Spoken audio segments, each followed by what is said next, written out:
Hell yeah, man. Check this out, y'all. We back at it with another one, man. We got two people coming on tonight, man. 80 West, he couldn't be here tonight. So we're gonna go ahead and do this show tonight with Reflection, and we're gonna do it with Legend. Shout out to Reflection. How you doing, brother? Chilling, baby, chilling. Just doing Right. what I do best, living.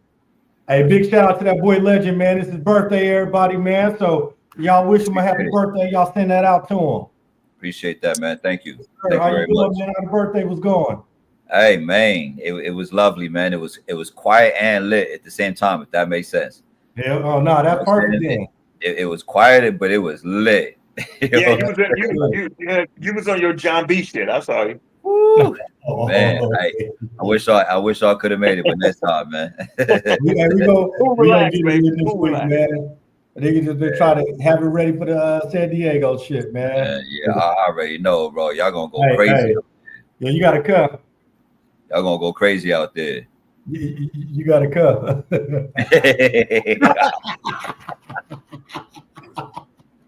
No subliminal. Oh shit! Oh It's man, good. It's No good. subliminals. we gonna jump into this. Good. Man. It's your host, man, Freddie Benz, man. AK, that nigga a walking red flag, man. Oh man, fuck that nigga. We don't like him. All right, it's all good. I'm everything in above. Shit, y'all call me I'm whatever just y'all want. Just don't call me what they call your baby daddy, though. I'll take that. You know what Oh, I'm saying? But check this out, man. We gonna jump right into it, man. So y'all still on the bottom of the screen, man. The topic I want to talk about Black culture, man, and where we are today and where do y'all see it headed. You know, coming back from when we grew up at that time, man, and every generation has their problems. We all have our times, but the way we're going now, man, I want both of y'all opinion on the things that y'all seeing, man, from the music, man, to the clothes, to the way of life, man, to the men, to the women, how they are. You know what I mean? I'm seeing now on YouTube, obviously we can't take trips no more. The Carnival cruises are going crazy now. Can't get on the airplane, that's going crazy now. You know what I mean? We Yeah. already knew we couldn't go to the club because that's always going to be a fight. And now I'm starting to feel like we can't go to certain events now. If it's too many, it's not going to happen there all the time. You're seeing that all on TV now. You know what I mean? But let me start with you, Reflection, man. So as far as what you seeing or hearing, or not fuck that, not even what you hearing, what you see, whether it's on TV or even in your personal life, what you see, man, just riding around town, man. What's your input of where you think Black culture is headed? I mean, nobody has a foundation within their own selves now. Um, well, look what ATL's doing. Niggas out there in skirts. Them young niggas gonna show how it's done. They gonna surpass the secret way of how ATL is moving out there.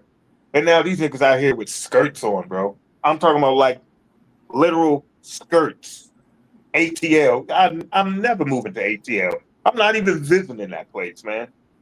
But I think we put a price tag, not us per se, but I think um, it started music industry. That once the music industry controlled our culture, quote unquote, then a lot of rappers that was coming up, a lot of singers, a lot of artists that was coming up, they followed that price tag. They needed that money. They wanted that check cut. So whatever direction the music industry wanted to take them, that's what they did. That's the route they followed. So a lot of the culture is being controlled musically.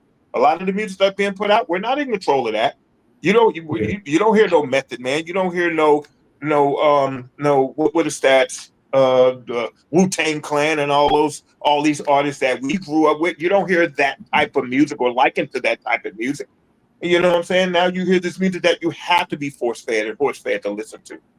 So yeah, I would put it there. The culture started being filtered and diluted through the music, and then it went to the fashion. Look at fashion now. Where's the old school Carl Kanila presentation? Where's the FUBU? You know what I'm saying? Even the Sean John. But now you got people walking around looking like rock and roll artists. You got a lot of black niggas out here looking like they're rock and roll artists. Pants so tight you can't even walk properly in them. So music No, and fashion is where it got diluted at. Music and fashion. yeah, I seen just a couple of days ago, Slim Thug was on YouTube, and he was talking about fashion, where it's going with men, and he had shouted out and called out Lil Baby. He came out with his thigh high shorts on stage with the two tattoos on his middle thigh. and then he called out Jock, who came out with a halter top sweatsuit on with belly And button. ASAP Rocky. ASAP Rocky. He just beat well, not a murder case, but he just beat that case, and now he on the cover of whatever magazine wearing what, red dress shoes or some shit. Yeah, yeah. And so I see Don, Big Don, shout out to him, man. He just commented. He said the black culture is whack as fuck, man.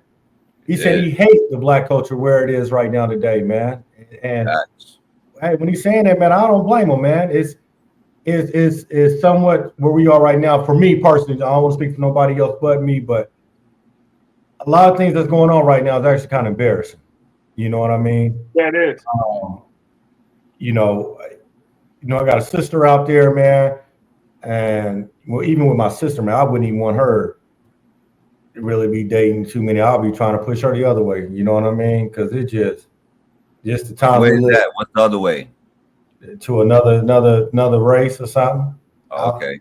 I be trying to say like open up her horizon, man, and go venture, man, go see something else. You know what I mean? Because she gonna get the wrong one, and it's gonna put me in situations. Now I gotta go pull up. You know what I mean? And I ain't got time for that. Then you jeopardizing my freedom, my career, everything.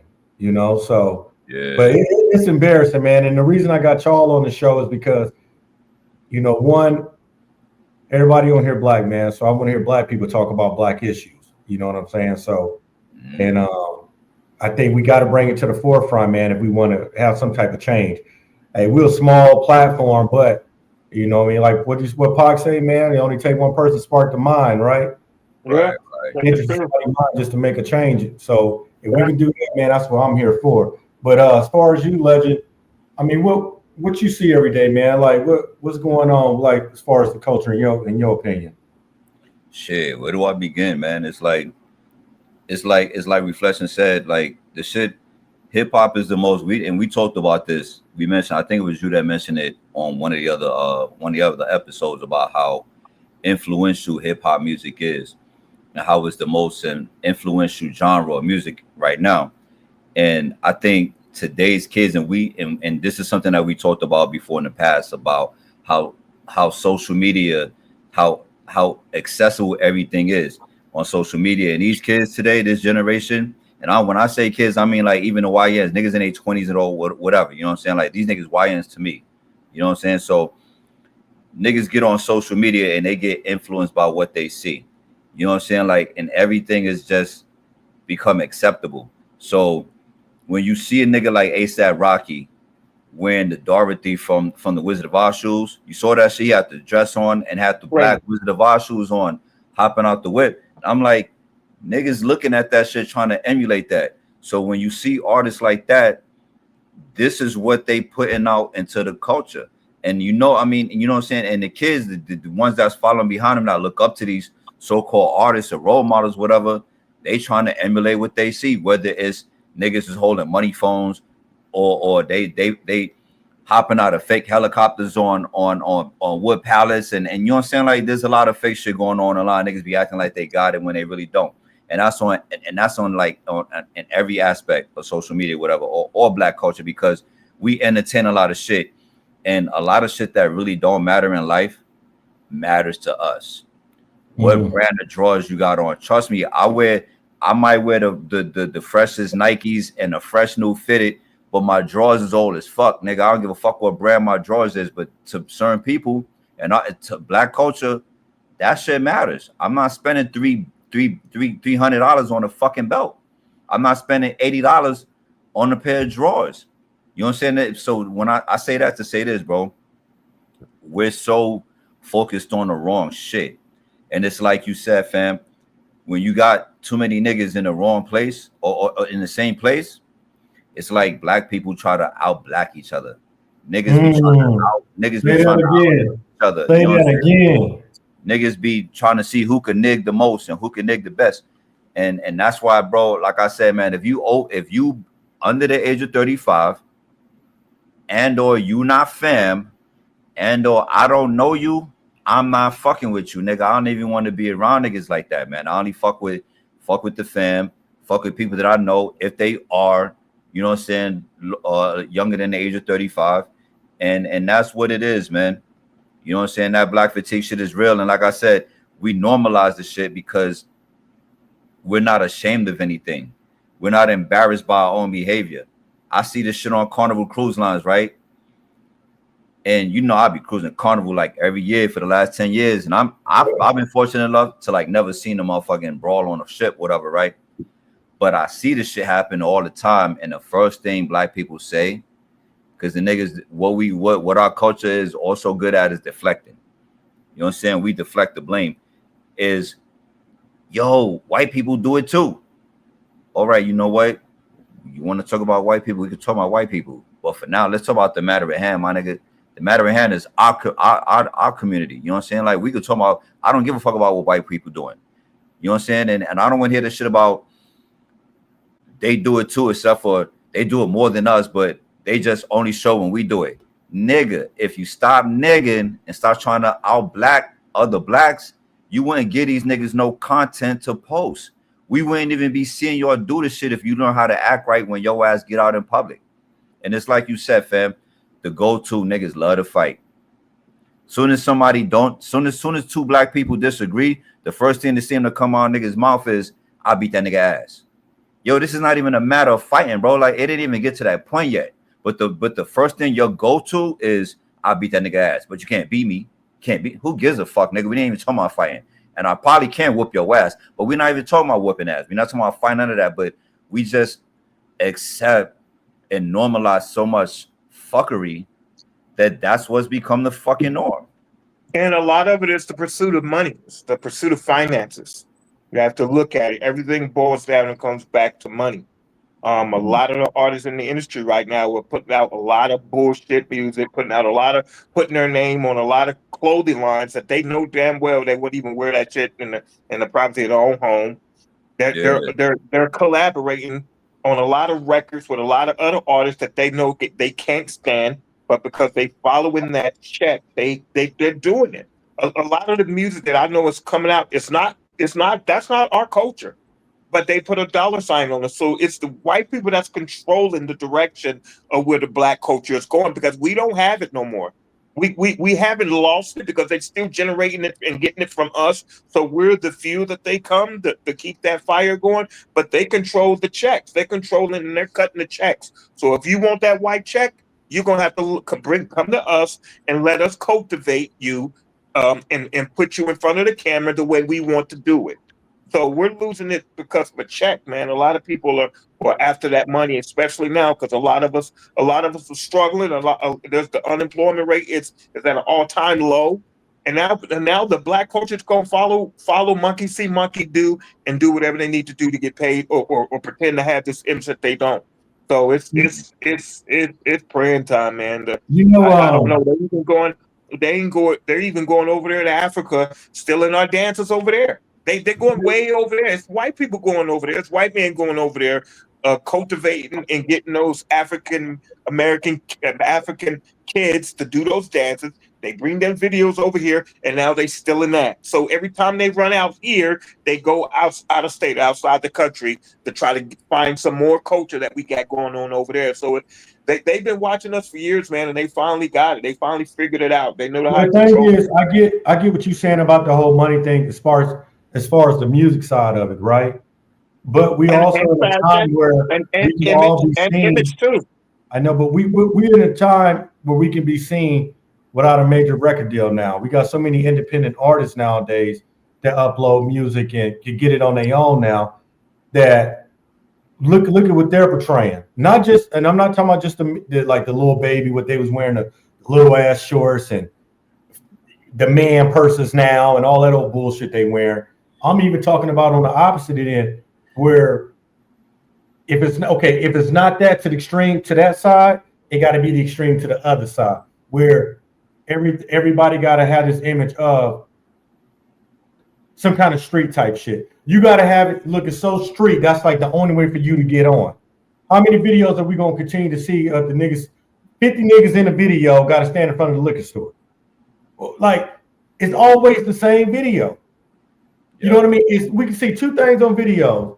Either women in there twerk dancing, bending all over, or a rap dude, they got to have 50 niggas behind them and half of them little ass kids that look like they 7 years old. I be looking at them like, why are they in the video with you?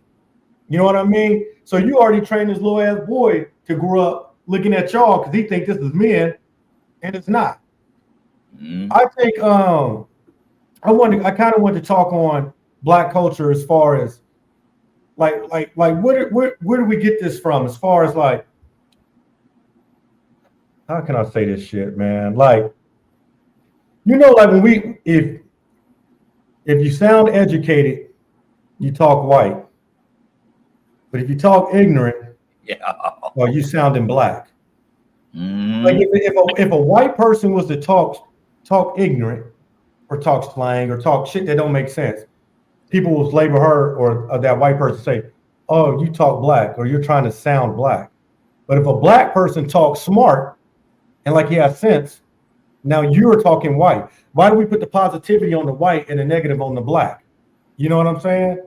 Like it's not expected because overall intelligence is not expected to come from us because they've removed any that type of level of education that they felt like we could ascertain and gravitate and get a hold of. Because a lot of niggas just barely getting a GED now.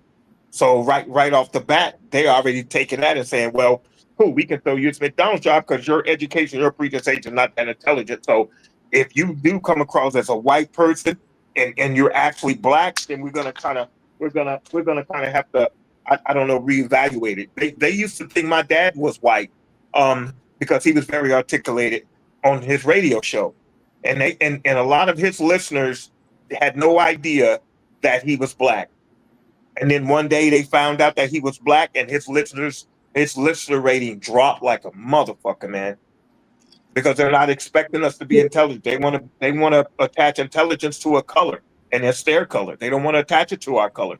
But then we support that ignorance the way we act and conduct ourselves, the way we act and conducting in these restaurants, the way we're acting and conducting at these casinos, at these hotels, the way we moving around in the street. It's ignorant, man. The jail population is extremely packed. Now niggas is up in the jail. I mean, cooling. They chilling. They got everything they want in there. And the white folks are gonna keep them comfortable in them jails. When's the last time I could never assume that you going to jail with a cell phone? You got a cell phone now in jail? You got clothes in jail now? But you think about it like this. They get comfortable because they know people in there. Y'all remember that old movie Money Talk with Chris Tucker? Yeah. The police, take me to jail. Take me to jail. All my cousins, my friends, everybody in there. I ain't seen them in hell long. Take me. That's why they comfortable. Yo, let me tell you, son, the craziest shit. When I got out here to Vegas, I didn't even understand that shit. I'm piggybacking off of what you said because it only took me a few months because I was still in New York state of mind. So when I got out here, I was still ignorant of shit before I grew the fuck up and realized, nigga, you ain't got nobody out here but yourself. So I was getting locked the fuck up as soon as I got to Vegas. I remember one time I did a 6-month stint. So I'm in there sitting and shit, and I'm just like, I'm seeing niggas come and go. And I'm like, the niggas that's coming, they know everybody that's in this motherfucker. I'm like, how the fuck you know all these niggas? Like, I ain't even understand that shit. They like, yo, this nigga over here, he in here too. He downstairs on the 4th floor, and he's over there in that other, like the sea tank. And I'm like, y'all niggas know each other? That's when I learned, like, yo, the politics on the street and the politics in jail between Bloods and Crips is two different things because I seen Bloods getting along with Crips. But that jail politics shit, it was so like, oh shit, what up, my nigga? I know you from the outs. That you understand that we good money up in here. And I'm like, I don't understand that shit, bro. Like, niggas is just comfortable with the wrong shit. And it's like I said, and Dot emphasized on it, bro. Niggas is just worried about all the shit that doesn't matter in life. So when I say shit like this, fam, I know you want to say something real quick, right fast. When I say niggas, when I say black people, and I'm not saying we never have, for the people that was watching this shit, I'm not saying that we never have. I'm just saying right now, we not contributing anything productive to society. I'm not saying that we never invented shit. I'm not saying that most of the shit that we do, yo, I don't see no other race out there like that's the reason why they fucking don't like us. That's the reason y'all niggas embarrassing the whole fucking race. That's why they think this of us. I never see no other race do this shit. And I'm not saying that no other race do ignorant shit. Everybody do ignorant shit, no matter what color, race, country you come from, whatever the fuck. But we just normalize it way more than other races do, bro. And that's real shit. Well, it just stands out when we do it. We have to acknowledge we are the black sheep in the world. And I don't care how much we dress up like them and how much we move like them and even talk like them and even get the bread that they have, they still gonna look at us as nobodies. We niggas. We niggas, exactly. no matter what. So our responsibility level is a lot higher, and it's going to always be higher than anyone else because we got a greater responsibility to demobilize that ignorant narrative that we're accustomed to, even giving amongst ourselves. We've accepted that garbage. But obviously, the way we display ourselves. We as black people, if y'all really think about it, man, anything that go in society as far as culture, designs, things that people would consider this is cool, right? Black people actually make shit cool. The smallest things y'all think about that the normal person, oh, that's cool, that's cool. Whether it's the cars, the clothes, the vibe, the music, the whatever, we are responsible for that. When black people say that's cool, everybody else follow behind it. Y'all wear our clothes, you wear it how we wear it. When we say this is like, if we stop fucking with the Louis and Gucci's and all that old stupid ass shit, watch how far that will fall. When we say that's not a big deal no more, we're not tripping on that. Perfect example. Remember the time, 2010, 11, around that time, when everybody wanted to wear the Tommy Hilfiger. Tommy been out for years, way before niggas even thought about Tommy Hilfiger. Soon as we wore it, oh, that was the thing to wear. That was considered cool. Everybody had to have it then.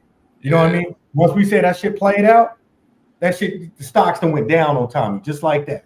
You know what I mean? Jordans, we don't want to keep Jordans alive. It's the same fucking pair of Jordans, different color.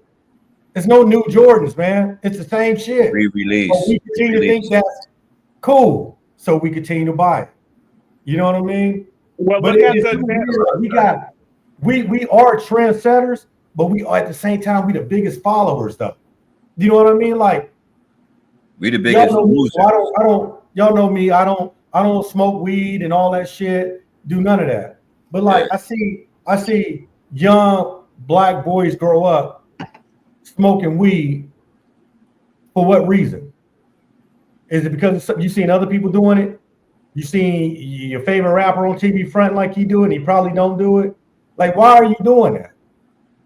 Why is the stereotype that black guys drink Hennessy? Where did that even come from? Why is it only Hennessy? Where did that start? Or do you just see a lot of black people drink Hennessy? And if you see a lot of black people drink Hennessy, why is that? Because other black people drink it, so I got to drink it?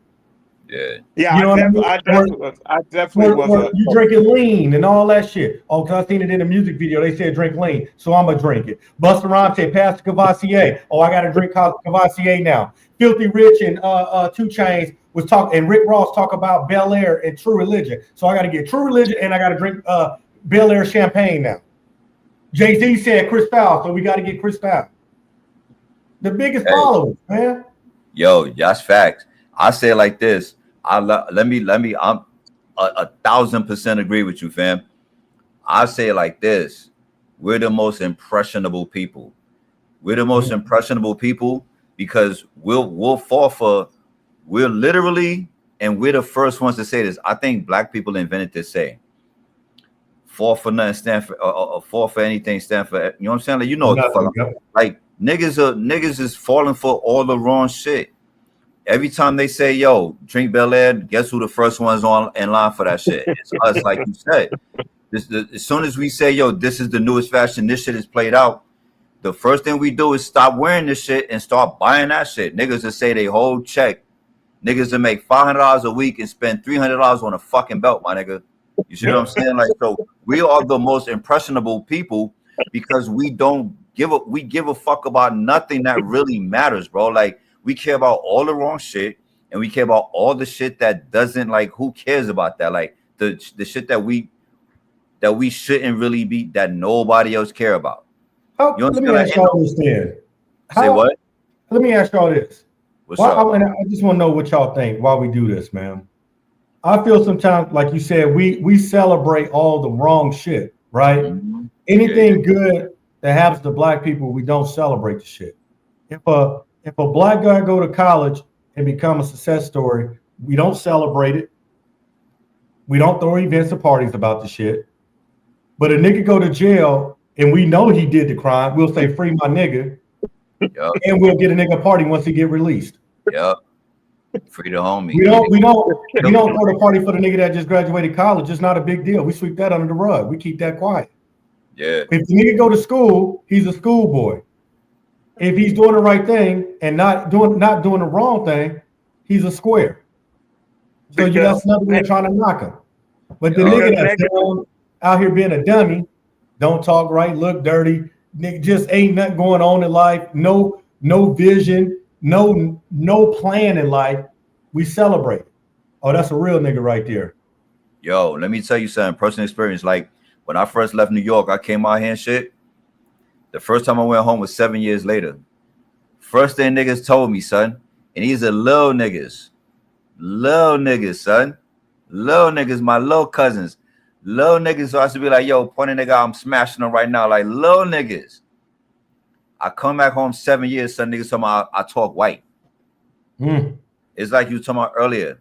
You know what I'm saying? Like when you talk educated, because and I just pointed out how when I first got out here, I was still ignorant. It took for me to go through certain shit for me to snap out of the ignorant shit and was like, all right, well, let me wisen the fuck up. So when I went back home, wisen the fuck up because my mom was like, nigga, come back to New York, fuck Vegas. I was like, nah, like I can make it. Let me just refocus. Let me hit the reset button, whatever have you, right? Went back to New York, nigga talking about, oh, you talking all white and shit. Like you sound all white, nigga talking all educated. And I'm like, nigga, is you serious, bro? Like, I'm the most G'd up nigga up in here. Like, y'all little niggas to me. Like, remember when I used to take your ass up the street and show you how it gets busy and all that? Like, how you gonna tell me that I'm white? And you never got busy in your life. You never ever gonna get busy in your fucking life. But I'm talking white. I'm not G'd up anymore because I'm talking like I'm educated now and how to how to reconfigure the way I think and the way I carry myself. And we're the only people that think like that, bro. You know what I'm saying? We the only people that's gonna carry on. But you know what I blame that shit on, son? Two things that are important right now that's going in the culture. Number one, ain't no more fucking OGs. You know what I'm saying? I grew up in the era where niggas had OGs. I never personally had an OG. Like the niggas I'm talking about right now, I was the OG to these niggas. And I'm trying to show these niggas the right way once I got my shit together. But there's no more OGs guiding these YNs, as we call them now. I don't know why the fuck we call them that, but there's no more OGs showing niggas the right way, man. And these niggas is running fucking hella wild. And then you got what I call hip hop moms or hip hop parents. You know, the ones that be in the fucking on Twitter or whatever the fuck social media platform they on, twerking with their little babies in the background and all that shit. And they listen to NBA Youngboy. And that's the influence that they put on their motherfucking kids. Because I just seen a YouTube video. They was like, yo, something about the black culture, but they was like, yo, it was like black queens, but raising criminals. And in the video, they were showing all of these women, they in Walmart and all these stores, and they stealing. And they like, yo, how could you do this with your kids? They're like, fuck that. And they just so busy arguing that they just not even seeing the message that nigga's trying to tell them. Like, why would you do that? And they telling, and they putting shit in their kids' diapers. They putting shit in the stroller. They got their kids cursing out security. And that's what the video was about. I'm gonna send that shit to you, my G. And anybody else, hit me up if y'all want to see this shit. But that's what it is, man. I call it hip hop parents because the parents today are younger. Like my parents wasn't listening to NBA Youngboy, and I'm not on any of that shit, right? My parents wasn't listening to any of that. My mom's put me on a Tupac, right? My mom's like, yo, fuck that, Pac this, Pac that. So we did listen to hip hop, but the influence that hip hop has on the culture, on the black culture today, is different than the impact that hip hop had on our culture back then. Because we did have Public Enemies, we did have X-Clan, we did have people that had positive music, right? So I say that to say this. These niggas today, bro, I mean, well, not niggas, but the way the shit that my parents listen to Marvin Gaye.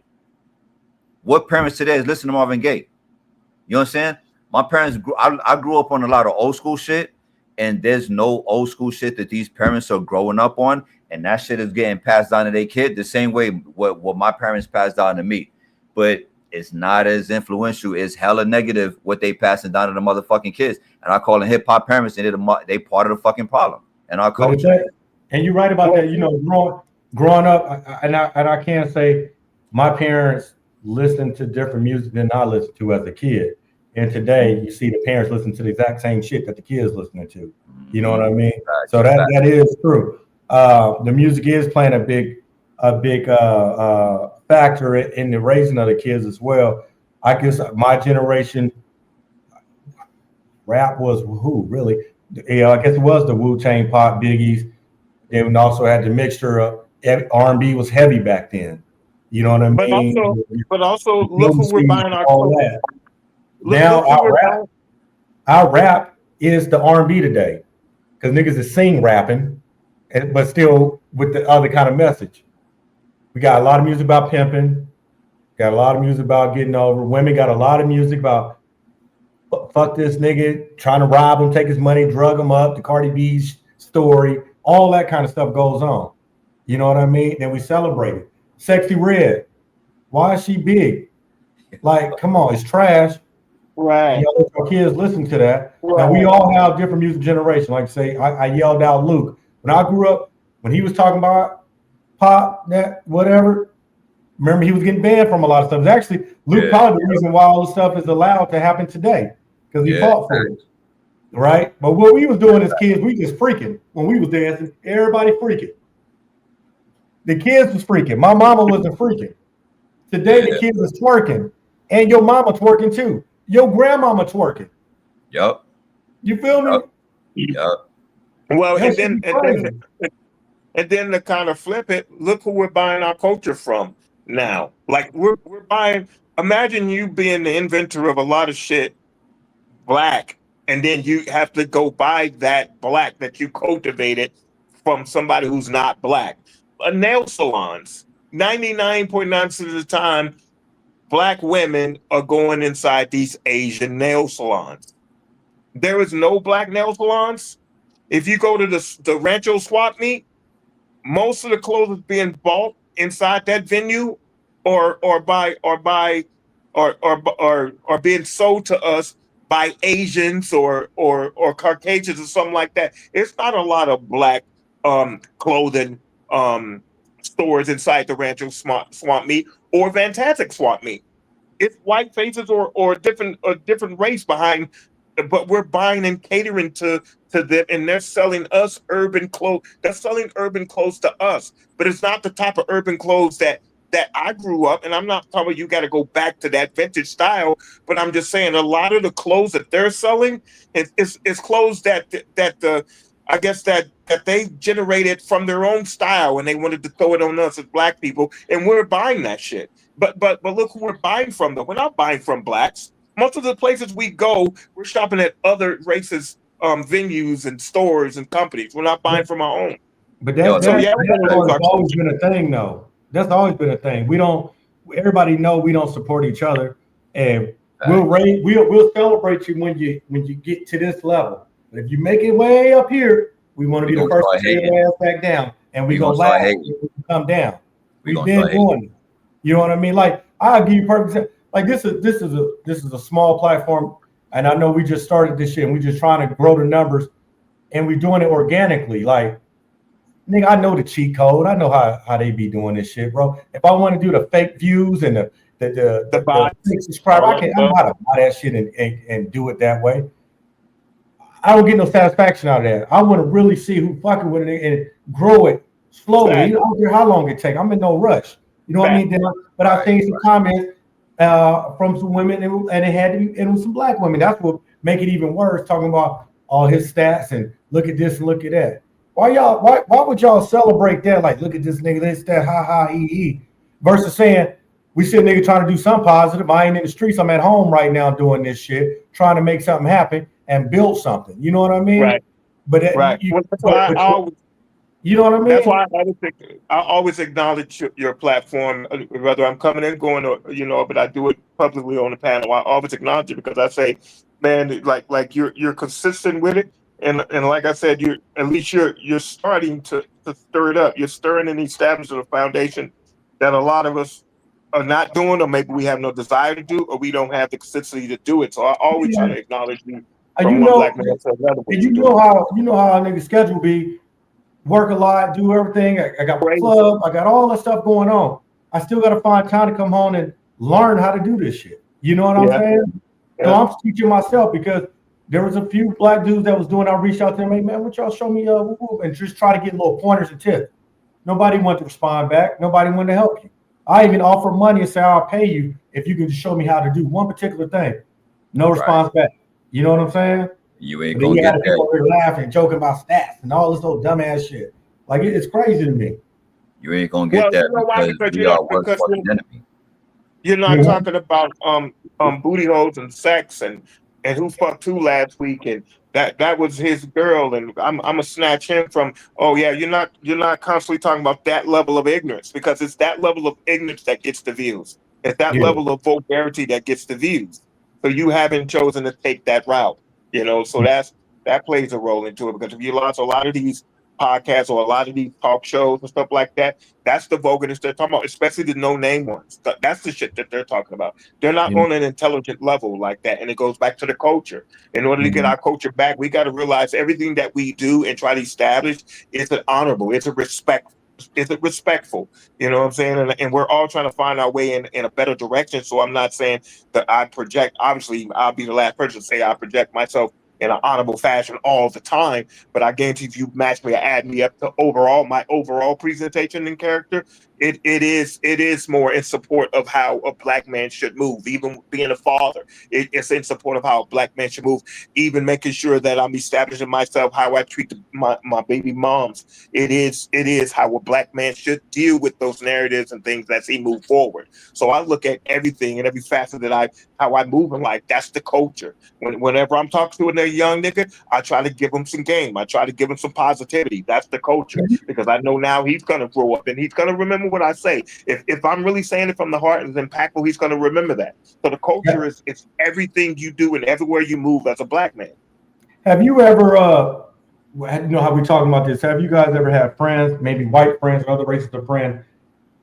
Have they felt comfortable with y'all to speak on what they see from their side, looking at black culture? Or because I know sometimes they won't be open and be honest.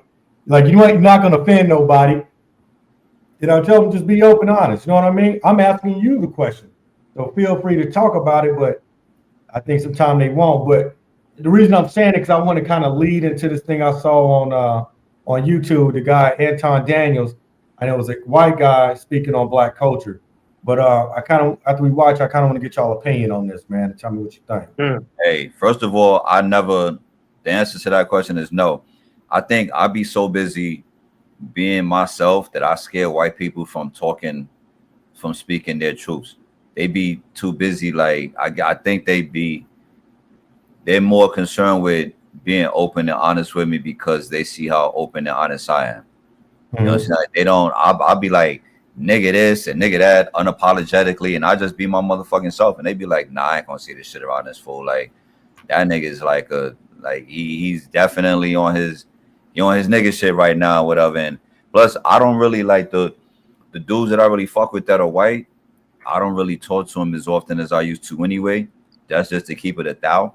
But like I never had that experience with these niggas. My situation is totally opposite. A lot of the people that I fuck with, whether it's from an employer level or whatever, they're of a different race. Most of them, which is white and everything, they're shocked that I'm not a nigger, if you will. I'm not a nigger around them. They're shocked, but they're shocked in a way of that they didn't think intelligent black people existed. So when they're around me, and I'm not saying I'm the poster child for what a nigga should be or street nigga, and he turns that into a positive. I'm not saying that, but they are shocked when they don't get the nigger out of me. Hey Like, man, I oh, don't like to use, we can't use the ER word. With the hard ER, no hard ERs. Don't use the hard, boy, goddamn. well, they, Hey, you tell me white people can't say it, boy, you can't No say it hard either. ERs. Shit. Hell nah. Ooh, but that just made my but they, skin. Gotta say it with the soft A. All right, let me show you this dude real quick, y'all. Yeah, for sure.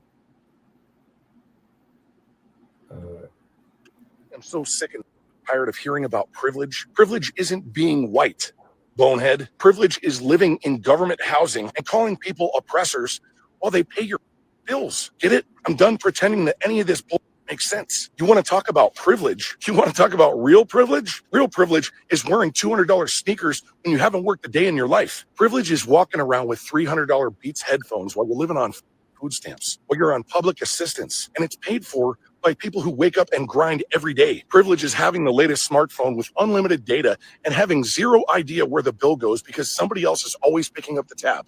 Privilege is being able to protest every little thing that offends you without worrying about calling in sick to work because you don't have a job. Privilege is being able to cheat, lie, fail over and over again in life and still get bailed out while people who play by the rules get punished. That's privilege. This isn't about race. This isn't about class. This is about accountability. We've got a culture that rewards victimhood and demonizes work ethic and responsibility. Meanwhile, the people holding everything together for the rest of society, they get taxed into the ground. Their businesses get choked by regulation, and they get personally vilified for speaking up and saying that this is full. You want to talk about privilege? Then start with the people who've never paid the price, but who also scream the loudest. Because they've never had to build anything. They've never had to defend anything. They've never had to carry any real weight. And the reason they get away with it, it's because we don't live in a society of strong men anymore. No, that's been dismantled on purpose over the last 50 years because a society of strong men would never put up with any of this. And that's exactly why they came after us first. And he is so deadly accurate, yo. Y'all been sending me videos of people that have been hitting on every single point. And let's just be absolutely clear. And the reason why they have to talk like this, and when I say they, I'm talking about white people that are disgusted at what the cultural norms are, and black people basically complaining. And I don't even think it's black people, of course. I think it's black culture. And there's a certain demographic of people, of black people, that are the loudest. They complain the most. Every single thing is racism. They've never experienced racism. They've never employed nobody. They've never actually went and did the things that would make you a productive member of society. They always talk about tax the rich. And then let's throw in the white apologists on top of that. You know, I was watching and then I reviewed a video. I'm gonna stop it right there because he's gonna go on forever. You know what I'm saying? Man, that shit is Yeah, fucking. man. they're gonna have to take a poll on and see because they can't just loosely say all of us are using that as an excuse. I know Hey, I've never look, hold on, fam. I've never Hold used on. that as an excuse. Hold on, fam. Look, what's I've always understood don't need to be spoken. We already know this shit ain't every black. We already know that's not us. We talk the same shit that you talking about. You don't have to defend against that nigga because everything that man said, there's nothing to defend against. That nigga spoke 1,000% truth. 1,000% truth. You, myself, Fred, Don, a few of us, there's a, like you said, there's a demographic of people that there's niggas and then there's black people. Basically what you just said. Fam, you ain't gotta explain that shit, my nigga. Well, he didn't make it specific. I'm not trying to cut you off. But my point is, it sounded like to me like you was getting, like you was borderline deflecting. And I don't want you to do that, my nigga. No, he was talking about black people. That's what it came off. I'm not saying I assumed he wasn't talking about black, but he was talking about all of us blacks. That's what he said. He was saying all of us talking blacks. about specific, like you said. No, he wasn't talking about all black people. He didn't individualize it. He sounded to me that he was directly talking about anybody black, my man. He was talking about anybody black. That's his concept. Here's the thing. He didn't individualize, but I'm not offended by it because I know that shit don't apply to me. So that's why I said what's understood. I'm not personally offended by it, but I'm also going to be a spokesperson for those that are not going to say their point of view like I am. So that's why I'm saying it comes off as you're deflecting because The reason why, hold on, the reason why I say that is because the first thing with most black people, especially the ones that we're talking about, that he's talking about in the video, the first thing that they do is deflect. They talk about hold on, fam. That nigga speaking the truth, right? He's speaking facts, right? Any civilized black person will admit he's speaking facts. Now the only people that's gonna go against what he said are the people that's gonna be like, he's white. Why he's speaking on black? Why he's speaking on black issues? And that's a deflection. So that's what I'm trying to say. Like, don't worry about any of the shit that doesn't matter. Don't shoot the messenger, my nigga. Just understand the message. And the message was clear and it was very fucking accurate, 1,000%, my nigga. 1,000%. No, but the message was clear, but he didn't navigate through it the way he should have. Okay. He didn't navigate. He was talking about anybody black. That's his narrative. That's his narrative for them. That's his assumption for them. He even said that we never carried weight. How did we not ever carry weight? Right now, niggas don't care no more. Right now, and I gotta play devil's advocate. Right now, these young niggas don't care no more. These black girls don't care no more. Why would they walk around presenting themselves as intelligent individuals the way this country is treating them, way they're squeezing the life out of them at the employment place? They getting done dirty at the workplace. They getting done dirty at the schools. So they're gonna regurgitate ignorance. When you don't care no more, you don't care about yourself anymore, you're gonna present that. You're gonna come with the ignorance. You're gonna come with the folly and the foolishness. And I'm not justifying it, but there has to be some understanding why people are carrying themselves the way they're carrying themselves and displaying themselves the way they're doing it. Who do you blame for that? Do you blame the parents for that? We're gonna talk about blame in a second because there's something I want to talk on. There's something I want to bring up. And here's the thing: the same way you just said he didn't individualize, he didn't generalize either. I never heard the nigga say all black people. He ain't generalized neither. So that's why I said I don't get offended when I hear white people speak on black issues. I don't give a fuck if you white, purple, green, orange, Chinese, yellow, whatever the fuck you are. If what you're saying is the truth, I respect the truth. I don't give a fuck what race you are. So that's why I said when you're going against what he's saying in any sense, it's borderline sounding like you trying to deflect. Because the first thing that niggas try to do, the first thing that niggas try to do is deflect. Don't worry about who's saying the shit. Worry about the fucking message. What that man is saying is the truth. If everything that man just said came from a black man, what would you be saying? You be saying you be agreeing with the nigga, right?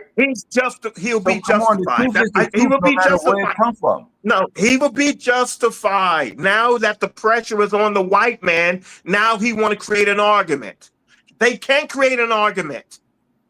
Now you're starting to get cloudy days like us. Now you're starting to get rain like us.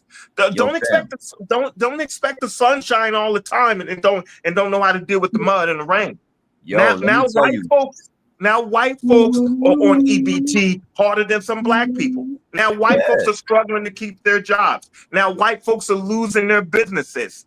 Now they want to cry wolf now. Look how long we were struggling to do that. And this is what he was saying when I'm saying he's tired of us using this. He talked about us. He didn't talk about them. There is a separation between ignorant black folks and respectful black people. He didn't separate that. He was talking about us. He's tired of us using that narrative.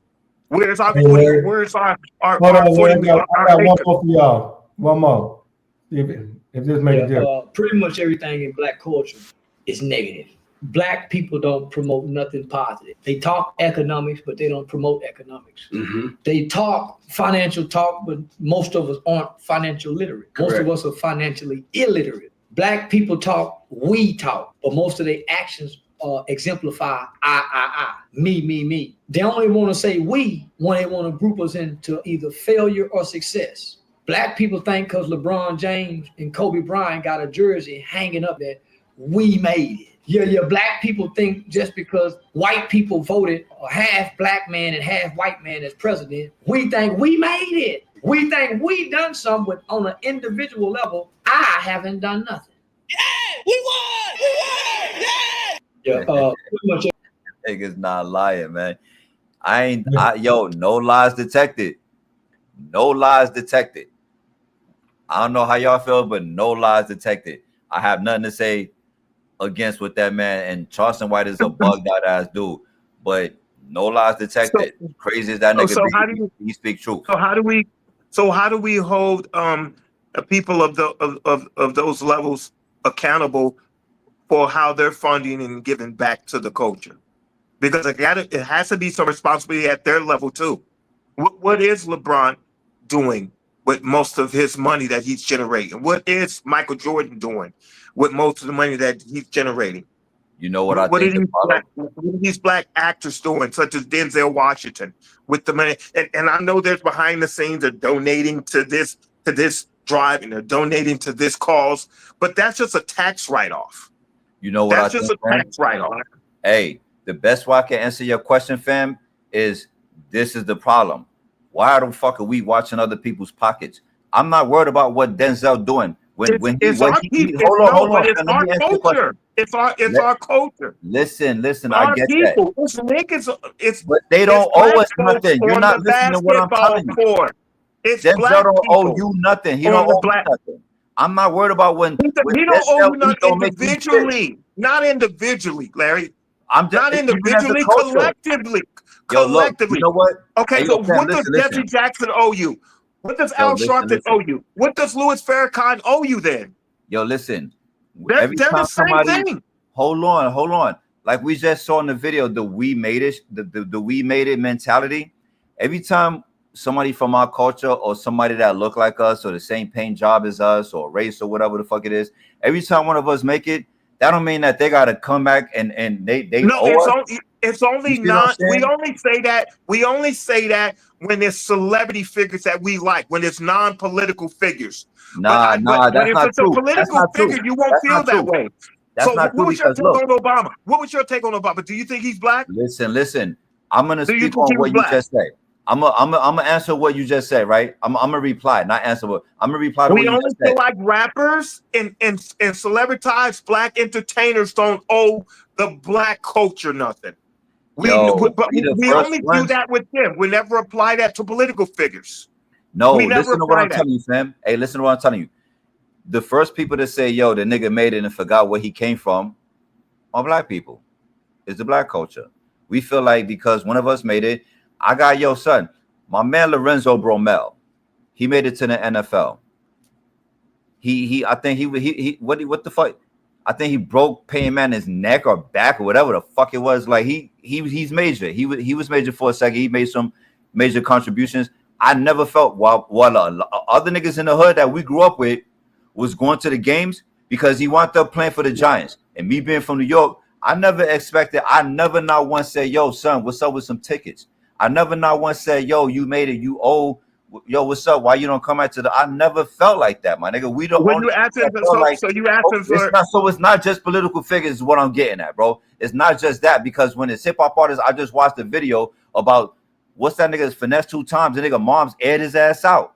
Yeah. You see what I'm saying? So it's like when it's not just political figures, is what I'm trying to say, fam. Is when in our culture, we just feel like we're entitled to something because somebody that we know or one of ours made it, and it don't work like that.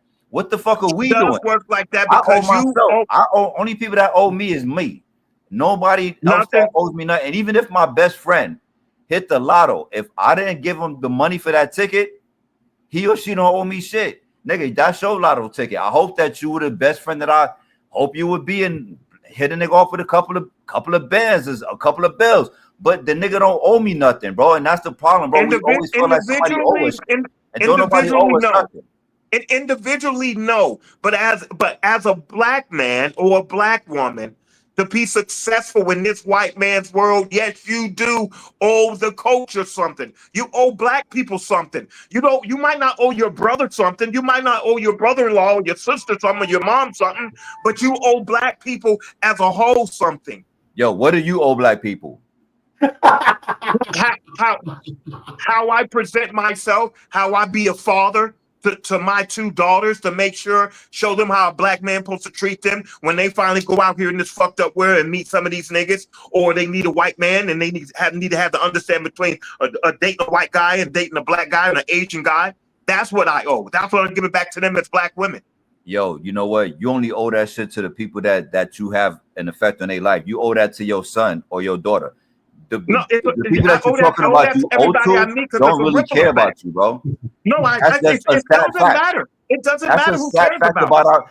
Look, we talking about our culture, right? We talking about our culture. Our culture don't. Sadly, and this is the sad truth, fam.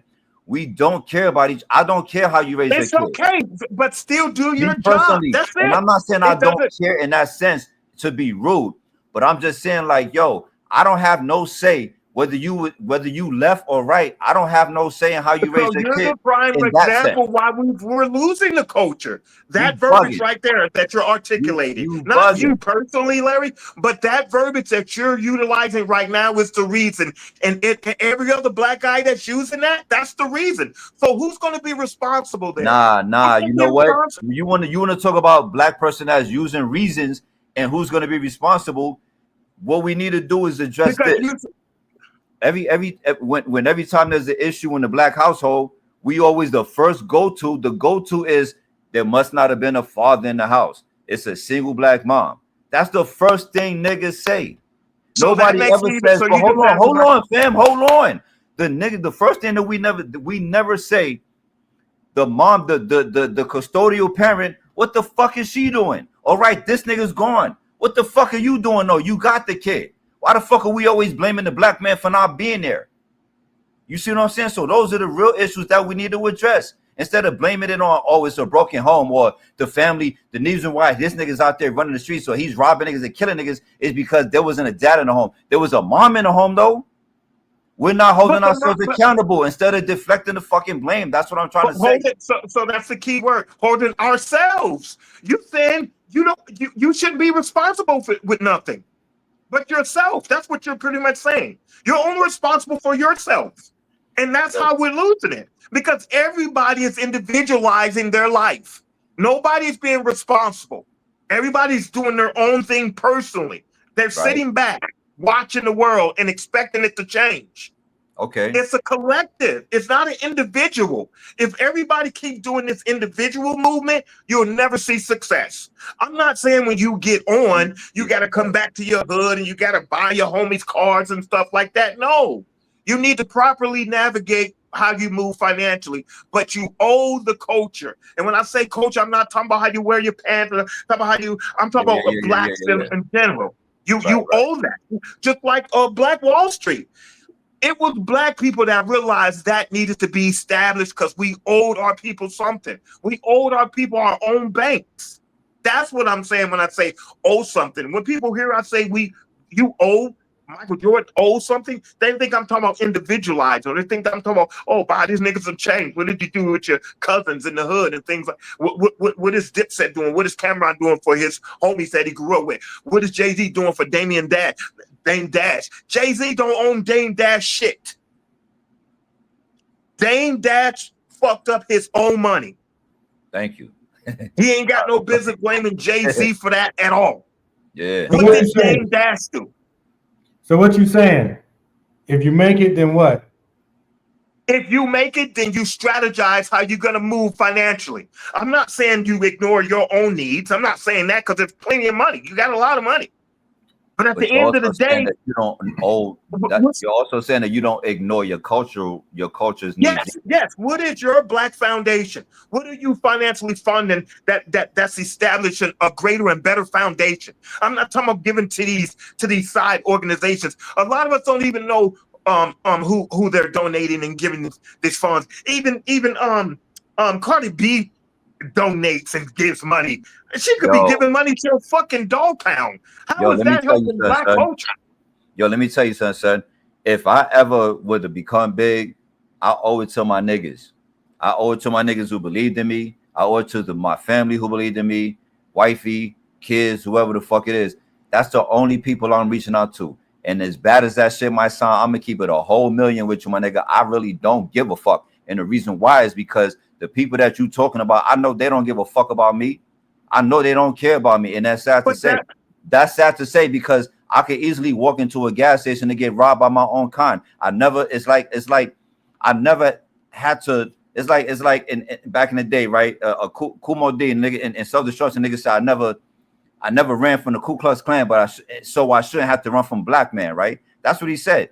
Our own culture don't give a fuck about us. So if when you talk about who owe what and all that, I'm a holler at you, I'm a holler at Benz, I'm a holler at Tiff, I'm a holler at Tiana, I'm a holler at the club, I'm a holler at certain people, because those are the people that affect my life in one way or another. But the rest of these niggas, trust me, I really don't, and I'm not saying, and I know how easily it sounds to come off as I don't care about black culture. That's not what I'm saying.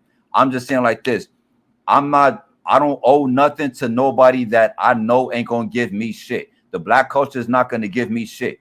Ain't nobody gonna get on to give me nothing. Ain't nobody gonna get on to do anything that is gonna affect me directly. So I'm gonna, if I ever made it, put myself in, if I ever want to be in a position where I can affect other people's lives, I'm not gonna do it to motherfucking strangers who I know don't give a fuck about me and wouldn't give me that same respect. Who I wouldn't get that same reciprocation from. I'm fucking with you. I'm fucking with the people that I fuck with, and that's it.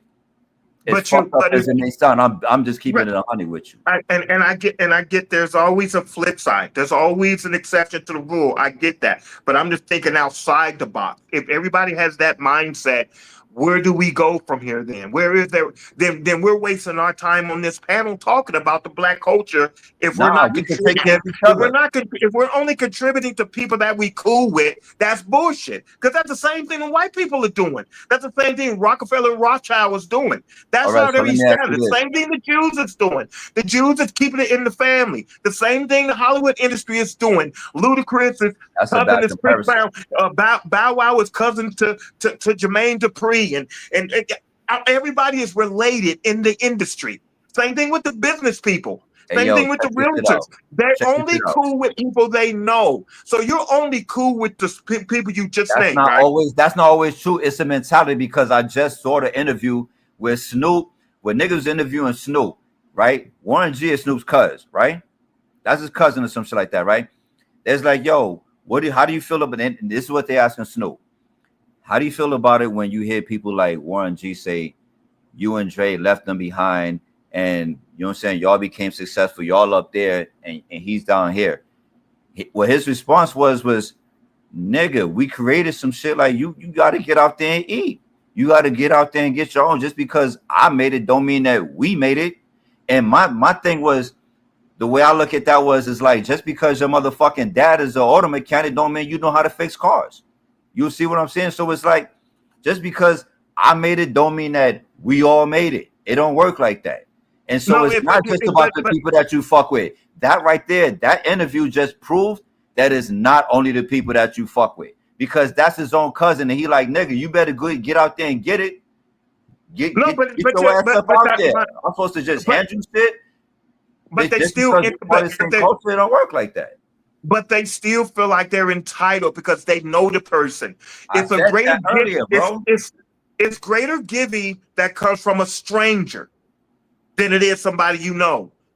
It's expected for you to highly praise somebody you know, such as the homies or whatever. But it's not expected for you to reach out to somebody you don't know and say, hey, brother, I've been watching you. You know, I probably don't text you like I should, or I probably don't see you around like I should, but I just want you to know, keep doing what you're doing. I noticed that. Or I see you trying to educate kids at school. Keep doing what you're doing. Hey, I saw that you're trying to get this after school camp started for the kids that don't really have a place to go or want to hang out. I appreciate it. Keep doing what you're doing. But it has to be on some type of organized level. I'm not talking about an individual level that you keep speaking on. You keep trying to bring it back to what I'm talking about. Well, go back and get your homie once you get on. Oh, yeah, where's your homie? Why didn't you do this? I'm talking about some type of organized foundational level, or whatever business venture that might be. What are these black figures doing to give back to our people? I'm not talking about their family, our people as a whole.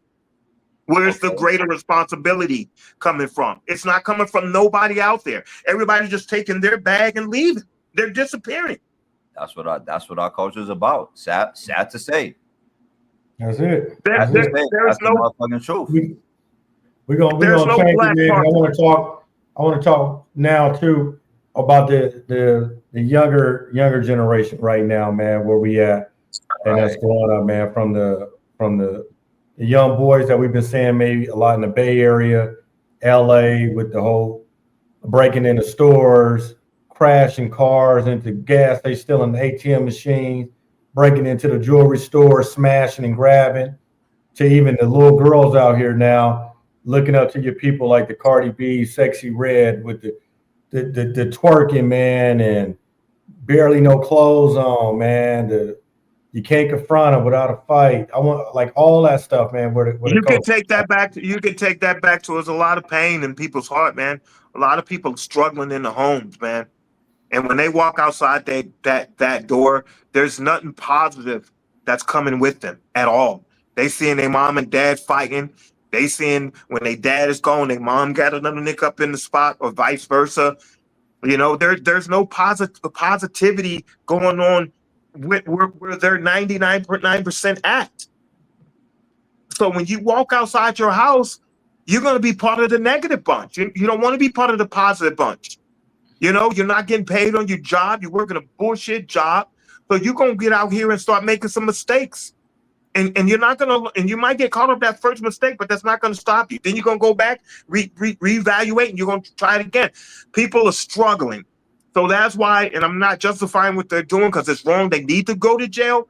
But you have to look at why are niggas robbing and stealing and fighting at the level and rate that they're doing it? There's a bigger problem. There's some struggling that's going on that's created that. Because when niggas is when there's positivity, everything's good. Everything is good. Man, I think to answer your question, man, I think kind of what Don's saying here at the bottom, man, and I think it really come from the home, man, and the way some of these kids are being raised nowadays. You know, a lot of people struggle, a lot of coaches struggle. I know in the Bay Area with the whole smash and grab, that became popular because they had a law. If it wasn't over $1,000, they wasn't really going to prosecute you. They're going to take you to jail and just release you as soon as you got there, or just fine you and give you a ticket, and that was it. There was no repercussions for the act. So that's why the kids, he kind of encouraged them to go in there and do that shit. You know what I mean? But as far as this other stuff, man, like the little girls out here twerking and all this extra shit that's going on, man, I don't really have an answer for that, man. It's crazy, man. Like some of the mamas in the house doing it, the little girls emulating it. I don't want to go nowhere.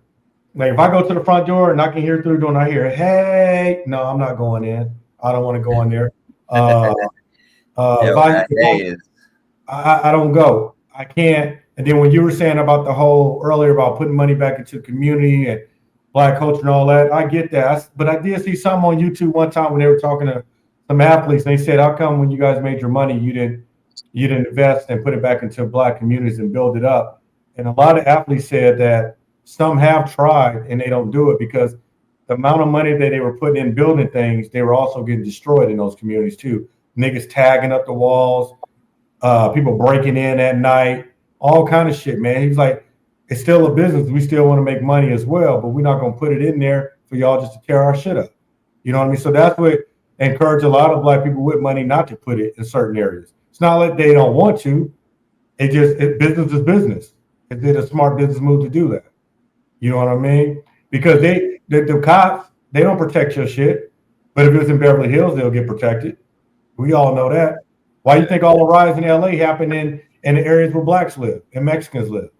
You don't see no shit getting tore up in Beverly Hills and West Hollywood and all that shit. There's reasons for that.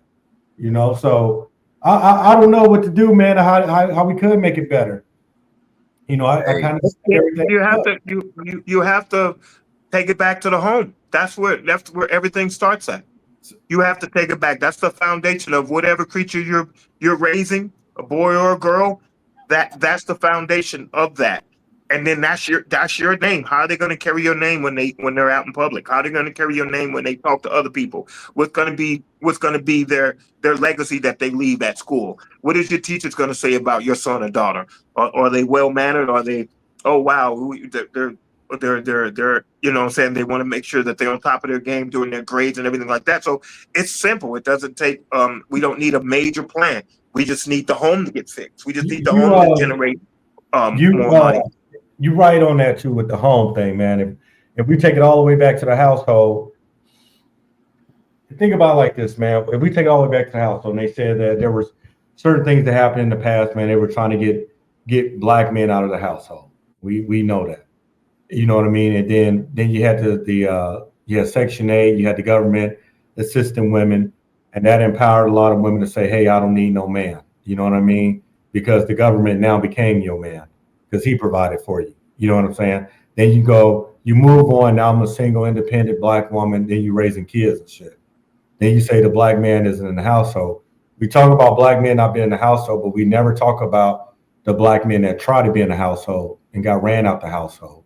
We don't talk about the black men that try to be in the household because you and your feelings, you make it hard for him to see the kid, to raise his kid. We don't talk about how when he do come around, how many times you try to call the cops on that man just to make it hard. So when a nigga gave up and worried about his freedom now, he said, fuck it, I'm gonna stand back now. I ain't got time for this. You know what I'm saying? So we always blame and say, oh, man took off. Man, first of all, ain't no nigga just been in a relationship with a woman that he loved, man, and had a kid and y'all together for years. A man just picked up and rolled out of bed and said, fuck you and the kid, I'm just gone and I'm disappearing. You'll never see me again. That's not happening, man. And we gotta stop putting that narrative out there like that is happening. You know what I'm saying? But then you got the women out here that are saying, I'm single independent mom, I don't need no nigga, I don't need no help. But then you claim to raise these kids. Now you don't need no help, and these kids are growing up to doing the shit that they doing. You can't control your daughter. You in competition with your daughter. You know what I'm saying? Y'all fighting, don't get along. Your daughter rebelling. She twerk dancing fucking at an early age, doing the shit she ain't got no business doing. You can't control your son. He coming into his own, becoming a man. He has no real male role model in his life. His role model is the guys he see in the street or some of these bum ass niggas you bring to your house. You know what I'm saying? So then you complain when he start getting in trouble. When he come a man, now he's getting locked up. You raise your kids, you're always arguing. It's always negativity. So that when they get older, they just a reflection of you. So when they get mad with somebody, first thing they want to do is want to fight. Everything always about fucking fighting all the time. You know what I mean? Catch fade, scrap, nigga, this and that. You know what I mean? Niggas, then your little boy's so fucking sensitive. That's why he out here killing people now. He done shot somebody across the street. All why? Because he mad? He hurt your feelings, so you want now that other person got to die. You got to go kill him. You know what I mean? So we got to find a way to bring it back to the household, man. And sometimes these parents got to step up and look at the bigger picture, bro. What's going on and where we are today, man? Because it is coming from that household. You know? Yeah, you have to. I tell my kids all the time, just do right by people. Even if you feel like it's hard for you to do it, just do right by people because you're creating a higher internal level for yourself and how you're moving. But you have to give that away though. Like you have to make sure you do it. Don't worry about the effects or whether you gave it. You gave that gift of kindness or that gift of love. And I'm not saying don't defend yourself and don't handle your business when somebody's disrespecting you. But at the same time, you have to just give what you're supposed to give away to somebody and let God deal with the rest of it. Just move how you need to move, and it's going to bleed over. It's going to bleed over. Somebody is watching you. I don't care if you think they're not. People are watching you, how you move, how you act, how you talk. And you're influencing somebody that's going to influence the next person. But that person that's watching you is not going to influence the next person in a positive way if they don't see it coming from you. So just give your gift of what you should give away to somebody, and then don't worry about if it's working or not. Just as long as you did your job. Because if all of us move like that, then it's not going to be just kept in amongst a few. It's going to spread abroad. I be thinking sometimes we be having like the blind leading the blind, man. You know what I mean? One person be ignorant and you just pass it on to the next generation, they ignorant and just keep on going. It's a snowball effect. You know what I mean? And then, like, even with like little boys and shit, like you don't see, like for instance, I don't see little boys, man. Even grown, I'll take that back. I don't even see grown men. You go in their house and go look in their closet. You don't even see grown men own a suit and tie no more. Everything's t-shirts, Jordans, shit like that. You look like the youngster that you're raising right now. Y'all wear the same fucking clothes. It's okay to dress like that, but I'm saying you guys don't even have a different wardrobe. You couldn't even switch it up if you wanted to. You could even pretend to be grown if you wanted to. You know what I mean? I can't bring you to a meeting because you don't even have the clothes to get in there. You know what I mean? Most niggas today can't even tie a tie. And it's a real thing. They can't tie a tie, but they can roll a blunt though. You know what I mean? Women work in these call centers and some of these offices, and they say it's business casual, and you wear club attire because you have no clue what business casual mean? You wearing dresses or skirts with a slit all the way up the side and leather boots up to your knees. I'm sorry, Miss Lady, that's not business casual. That's what you wear to the club. And it's sad because they don't know no better. That's probably what they say their mama wear. You know what I mean? Or an older lady, a little older than them dress, and that's what they thought that was. So it just be the blind leading the blind, man. That shit crazy. Yo, Well, like, most, go ahead, fam. well, most of it too is what is their goals? When's the last time some of these parents ask their kids, what is your real goal outside of trying to be a rapper or a basketball player, and that's being influenced. But what is your real occupational goal? Most of my jobs and my pursuit, growing up, I either wanted to be a what do you call it? A Navy SEAL. I wanted to be a undercover cop. I wanted to be a police. It was always something of authority that I knew could make an impact. And it wasn't for it had nothing to do with me wanting to go out here and shoot and kill somebody. But I knew those particular figures at that time, my era growing up, was the ones that could really make a change, not only within myself, because I'm proud that I can say, hey mom, I'm a college graduate, I move on to my next higher level, but it was the highest level that I was looking for to achieve. You know what I'm saying? When's the last time parents actually asked their kid, what do they actually want to be, other than something that's looked upon as vain? To me, being in the entertainment industry is vain. To me, it's not like you want to be a lawyer. To me, a lawyer should be something that you should shoot for. Shoot for being a doctor, you know what I'm saying, or something like that. So none of these kids have any major goals. They probably couldn't even really tell you what they want to be. A lot of kids don't get taught to have these goals because their parents don't even know the direction to get them there. You know what I'm saying? Yeah. And then Yeah, if they do want to be a certain thing, they probably keep it to themselves because in our culture, we talk shit and we clown kids like that. You know what I mean? Again, he's a square. Yeah. You know what I mean? Not even just the men calling them a square. Women call them square. What do you how many times you heard somebody use that phrase of the women want Tupac in a suit? You know what I mean? You don't want the square when he's young and he's trying to get it where he has nothing, but then you want him once he have the money. Now you want him. And then when he don't want you back, then he become, oh, he just like white girls. Well, you didn't want him, he was the broke nigga. You didn't want him just when he was striving to go make something happen and make himself turn into something. Y'all didn't want him there. He didn't have the best clothes. He didn't have all the money. He didn't have the weekly haircut. He didn't have none of that shit. Y'all wanted them niggas. And then when we get older, them niggas turn out to not be nothing. The square nigga turned out to be something. Now y'all want the square dude. But then it's too late because now y'all want the square dude that got his shit together to take care of that nigga kids, that wasn't shit. And then we don't want to, he don't fuck with black women here, or he don't this, and he ain't that. You know what I mean? He just want an equal opportunity with somebody that's on the same level as him now. Or who's not coming to the table with baggage that he don't come along with. Maybe he did the right thing, don't have kids, and he want a woman with no kids. Or similar careers or on his level. Right. You too busy playing in the club in your 20s fucking niggas and getting pregnant. You ain't on his level no more. He surpassed that level, man. Yeah. You know what I mean? But then you still think you deserve that man up there. That's the problem. They feel that they feel a certain level of entitlement. Yeah. And I think that's what we talked about. We touched on that shit on the last episode too. You know what I'm saying? That's that entitled shit. But I wanted to touch on something that Reflection said, like when you was like,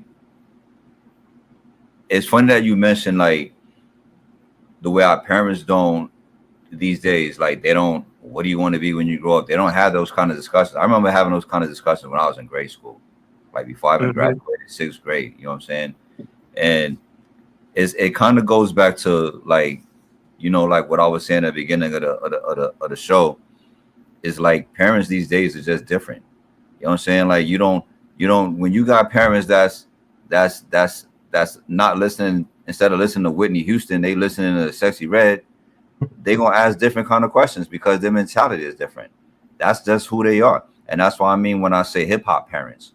You know what I'm saying? Like their mentality, their code of morale, their morals, their code of ethics, all of that shit's out the fucking window, if not different It's just out the fucking window in general. And we live in a time where, like, especially at our age, I don't know how old you niggas is, but at my age, I'm at the point in my life where the ones that held the family together, we already buried them.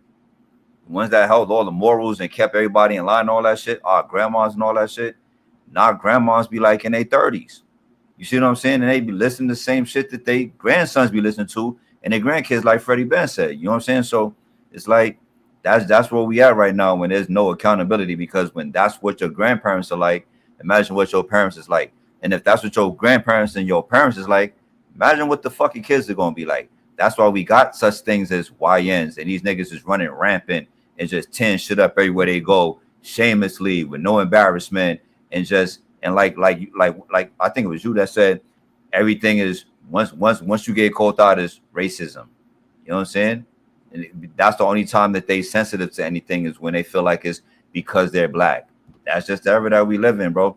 And another thing I want to touch on is Don said that's the number one reason why our culture, what he said, that's the number one reason why our culture is fucked up. Less dads in the household. Let me tell y'all something, man.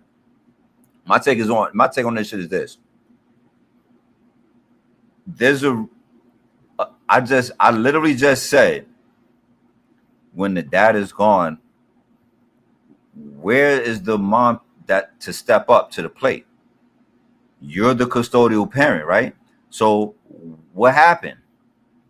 We quick to blame the dad for not being there, regardless of what it is, whether it's he tried to, and you got bitter ass baby moms, salty ass baby moms that's like, fuck your dad, he ain't shit, whatever the fuck it is. We don't know why them dads ain't in them households. So why you hating on the baby daddies and the absent fathers and all that shit? What the fuck are you doing in the meantime? Because I know single moms that raise good dudes, that raise good men, and I know single dads personally, bro. I know single dads that raise good girls. Niggas had 3 and 4 girls, no sons. So what really is the excuse? There really isn't. It's just the go-to at that point. That's what it becomes, a fucking go-to. There's no reason why, you know what? If me and Shorty, if I see something on the floor and I walk past it and I say, yo, you seen it on the floor? Nigga, she's supposed to be like, well, how come you ain't pick it up? Nigga, if you're not there, I'm supposed to pick up the slack. That's both of our kids. Both of us make the fucking kid. So where's the mom at that's raising the kid? You see what I'm saying? So I don't subscribe to the whole narrative of the dad wasn't in the home, and that's the reason why everything is fucked up. Everything ain't the dad's fault. Everything ain't our fault. We all got kids, my nigga. You see what I'm saying? We all got a baby mom. Everything ain't our fault. Everything ain't the absent father's fault. And that's the first thing we go to, my nigga. No matter what the issue is, absent father. Father was in the house. Oh shit, that toast got burnt. If the father was in the house, the bread would have been toasted perfectly. Like everything that we go, that's the go-to for our culture is because the father wasn't in the house. We're not the only race, right? That there isn't a father in the crib. We're the most prominent when it comes to that. Maybe we in the lead, but there are broken homes where it's white people. Why white people don't use that excuse? You know what I'm saying? But my bottom line, fuck what white people not using. But the bottom line is this, bro. Everything isn't because of a broken home, my nigga. The mom was there. What were you doing with the child while you was there? The child was in your care. What the fuck did you do? You gonna be like, he would have came out better if that nigga was here? Bullshit. Fuck out of here with that shit. I don't subscribe to that shit, my nigga. I don't subscribe to everything. You're right about that. Sometimes we don't even know who the dad is, or sometimes we do, and that nigga ain't shit. So even if he was in the picture, you know what I'm saying? Yo, exactly. You still might have had the badass kid. Real shit. Real shit. Because I said this to you, Larry, on the screen.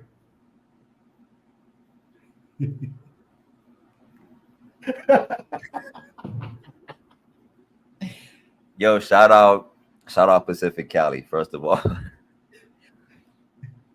I'm not trying to hit none of that shit you're talking about, but I don't know if that response was like like, and I'm being like respectful. I'm saying this respectfully. Like, I look at it like this. I'm not that the mom is supposed to be this and the dad is supposed to be that and all black women are queens and all black men are kings. I don't subscribe to none of that shit. I'm like, yo, you are who you are. Either you on the left or the right, you good or bad, you up or you down. I don't give a fuck about any of that shit. Like, that's how I look at it, because you have black women that are queens. You have black women that are not queens that they talking about protect our queens. So I don't really be subscribing to all that shit and all of that. My king, yeah, he beat the fuck out of you every night. He comes home pissed at his boss. You see what I'm saying? So that's not a fucking king, and he don't treat you like you a queen. So I don't subscribe to any of that shit and all of that. Like with the whole mom is supposed to be this and like, nah, I'm not trying to hear that shit. Pacific County, shout out to you, but I'm not trying to hear that shit, man. Pack you up. Well, a lot of it is parents, to keep it honest, don't love their kids today as our parents did of old, as they loved us. Like, parents are just raised, they're just taking care of their kids. That's taking care of your kid is not loving your kid. You just taking care of something that you know you had and you have to be responsible for. So you're gonna half-ass do that. They're just gonna half-ass take care of the kid. That doesn't necessarily mean they're loving that child. There's a greater depth in loving a child. You're gonna make sure that the whoever you had that child with, the responsibility is delegated. Right, Hey, when I'm not here, this is what I need you to do. Could you do this? When I drop her off, can you do this, please? She doesn't like this. He doesn't like to go to soccer practice every weekend. So could we change it up and do this? Hey, could you make sure that when I'm not here, I've been teaching them how to do this? Hey, don't let them use that type of verbiage. Whenever they're around me, they don't curse as much. Whenever I drop them off with you and I pick them up, they come back around me. Now they're cursing like a motherfucker. Can you please try to change that? So a lot of it is not being delegated amongst the two grown individuals that are raising that child or those kids. So it's got to take some responsibility at a greater level for both of us, the father and the mother. Whether the father and mother's together or not, they need to communicate out of love and concern for the child and remove their own personal feelings out of it. And I think that gets rid of it right there. It'd be the personal feelings that be destroying the family. It's you know personal. A lot of people can come together and co-parent. You know what I mean? I think both parents both love their child equally. You know what I'm saying? But sometimes one or the other is putting somebody in a situation where they feel they can't be there no more. You know what I mean? Yeah. You got some ignorant people out there that can take you to that breaking point. And for you to be free, it's best for you not to be there. You know what I'm saying? And we had that discussion later on sometime. Because I seen some guy. Everybody got a breaking point. Everybody got it. And there's some people that know you well and press some buttons. You know what I mean? Some women I seen being their feelings try to get a man to that point. That'd be the best way for her to get him out the picture. We talked about this in the past. You also got a lot of single parents because there are incentives for some people to be single parents. You know what I mean? If you take away all that government help, let's see how many people want to be a single parent then. When you know you really rely on that other income and you really do need that 2-income household, and you're not getting EBT, you're not getting Section 8, you're not getting none of that. Let's see how many people try to work out their problems then and try to stay together and raise a family. You know what I mean? When you make it so easy to leave, why wouldn't she leave? Because all it takes for her to get mad at you, and I'm out.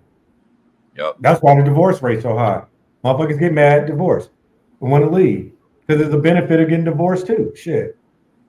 Well, you know also, my parents used to sit me down and told me how impactful and how important I had really had to strategize if I got a girl pregnant.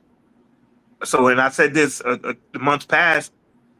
If the homies went and played basketball, we showed up at the basketball court, and your homie said, "Hey, man, I'm having a baby." All the homies supported him. All the homies was like, "Oh, wow, bro.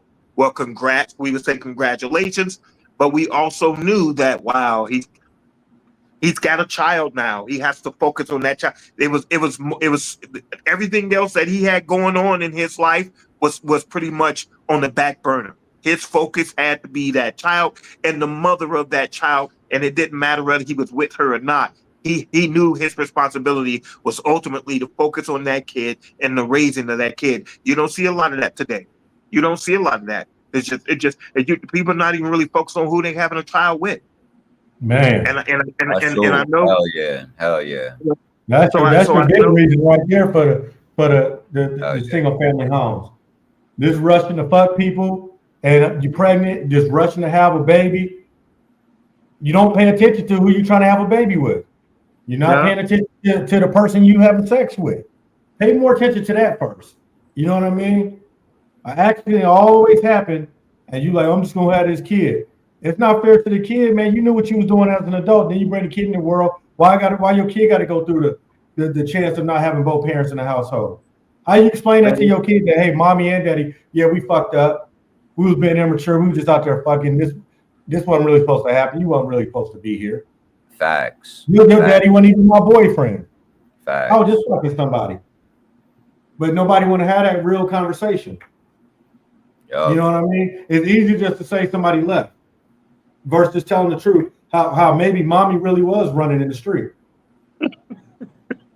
Real talk. Yeah, but they don't want to talk about that part though. Real talk. They don't want to talk about Your that daddy part. daddy might just been one of the niggas that was in the street that caught your mama that night, and that's how it happened. Yeah. Tell the truth. What the fuck? But yeah, hey, I see you, Callie. Shout out to that because yeah, people got to do better for real. Because it's tearing the culture down, man, and it's getting worse from what I'm seeing. Like Hey, this should be embarrassing, bro. I don't go nowhere. I don't look, man, and it's sad to say. If it's an all black event, I don't go. If it's an all black club, I don't go. Yup. If it's just too many black one spot, I don't go. Yo, And not that I don't want to go. I just, man, I got shit to lose. I'm not yo, gonna you know lose my what's crazy? career over somebody else being ignorant. I'm not gonna lose shit because I feel like I gotta protect myself and I put myself in harm's way and get in trouble. And then I gotta explain it later. It still might not go my way. You know what I mean? And I'm not gonna put myself in a situation where I could possibly out here arguing and fighting with somebody that don't got nothing to lose. You know what I mean? So I'd rather just not go. You know, y'all want to be there and do that shit because it's popping, it's cracking over there. I'm gonna leave that to y'all. Y'all go take It's pictures. cracking. It's cracking when it's cracking. Only people that say shit like that is cracking is that niggas that indulge in that kind of energy. Yeah. You know what I'm saying? Like the only ones that's gonna say that shit is cracking, like yo slide through and all. That's your vibe. You know what I'm saying? Like I said, to a nigga that's like myself, like nigga, if you younger than this, I don't know you, you're not family, you're not part of my small ass circle, I'm good on that shit. I'm good. I think that's the biggest turnoff for me is when I see a woman indulge in stuff like that. If I see her, you know, if I look on social media, please believe I do look through the pictures. I look through everything because pictures tell you a whole lot. You know what I mean? Right. I don't care about that profile picture, and I don't care about no pictures. You don't text me. I look through everything because you see different looks of people. I see you when you go out. Hopefully, you got a job. You got some work pictures. I see that. I see you with your family. I can see you with the type of girls you kick it with and the places y'all go to. I see all that shit. You know what I mean? Just like we can look at pictures and say, yeah, she looked like she might be in it for the money. She looked like she this and that. Like you can see a lot through pictures. You know what I mean? And they'll send you their favorite picture. I don't want the favorite picture. I want to see when you dressed up, regular, go to the gym, when you just woke up. I want to see all looks.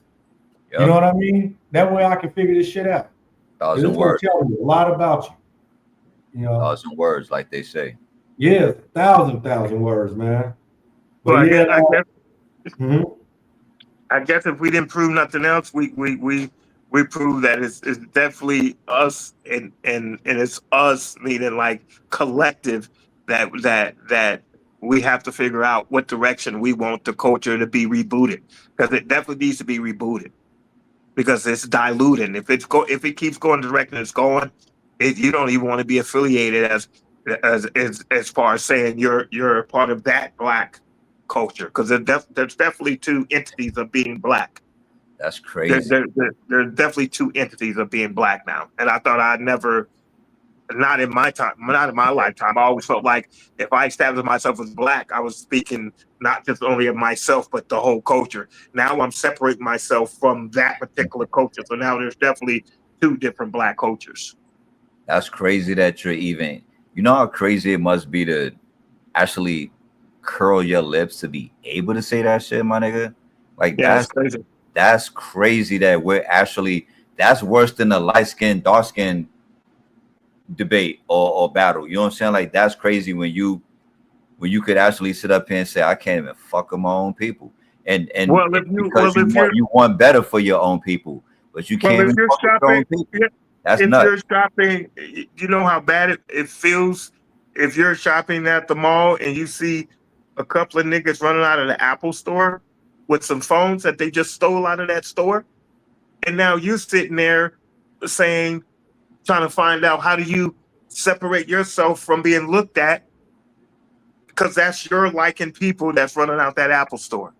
Nigga, I got money. I don't have to steal. That ain't me. But why do I even have to put that defense up, that defense mechanism up? Because I'm feeling embarrassed too. It's like, damn, man, these niggas, bro. You know what though? But they don't. They just see a paint job, and that's it. Because I'd have been followed around the Smiths. I'd have been checking my shit in the self checkout of Smiths and look on my shoulder, and it's like 7 cents in the morning. I'm like, you know, it ain't too many people there. Like, why the fuck are you standing over my shoulder watching what the fuck I'm doing? Right. That's all that stereo. My shit go off, and you gotta check to make sure I'm feeling like the fuck are you doing? So that's just how it is, man. That's colored stereotyping. So yes, that's another entity of. No, but what I'm saying is this. But what I'm saying is this. Seeing ignorance seeing some ignorance that black people are doing. I know, but that ties into what you're saying. They don't see no difference in between me. I know I'm a decent nigga. They don't know that. All they see is a black person. So that's why I'm saying it ties into what you're saying. Like they don't see no difference. All they see is a black person, and all you niggas is the same. You're all under the same umbrella. We're all under the same umbrella. You know that you're not like certain other black folk. You know that you're on it. You know that you're not gonna go inside of a store and fucking start stealing and shit. I know that myself too, and so does Benz. But they don't know that. All they see is, look at this nigga. You know what I'm saying? Like, especially if you look a certain type of way and you dress a certain type of way. As soon as you walk in the store, you could be the most decent black person that they ever would have met. But if you look a certain type of way, besides your paint job, you fit a certain description. And that's just what it is. So that's what I mean. Like, I've been to stores where this is what it is. And because they don't separate us, the fact is just, we're all black. That's just what the fuck. But even if you get rid of other races in this Pandora's box I'm talking about about even when you're inside another black business or a black restaurant, and let's say you're dealing with your waitress is black, right, male or female, and he's coming to get the tab from another black table, and they get this nigga a bullshit tip. Now I'm sitting there saying, wow, like, that's part of the culture too.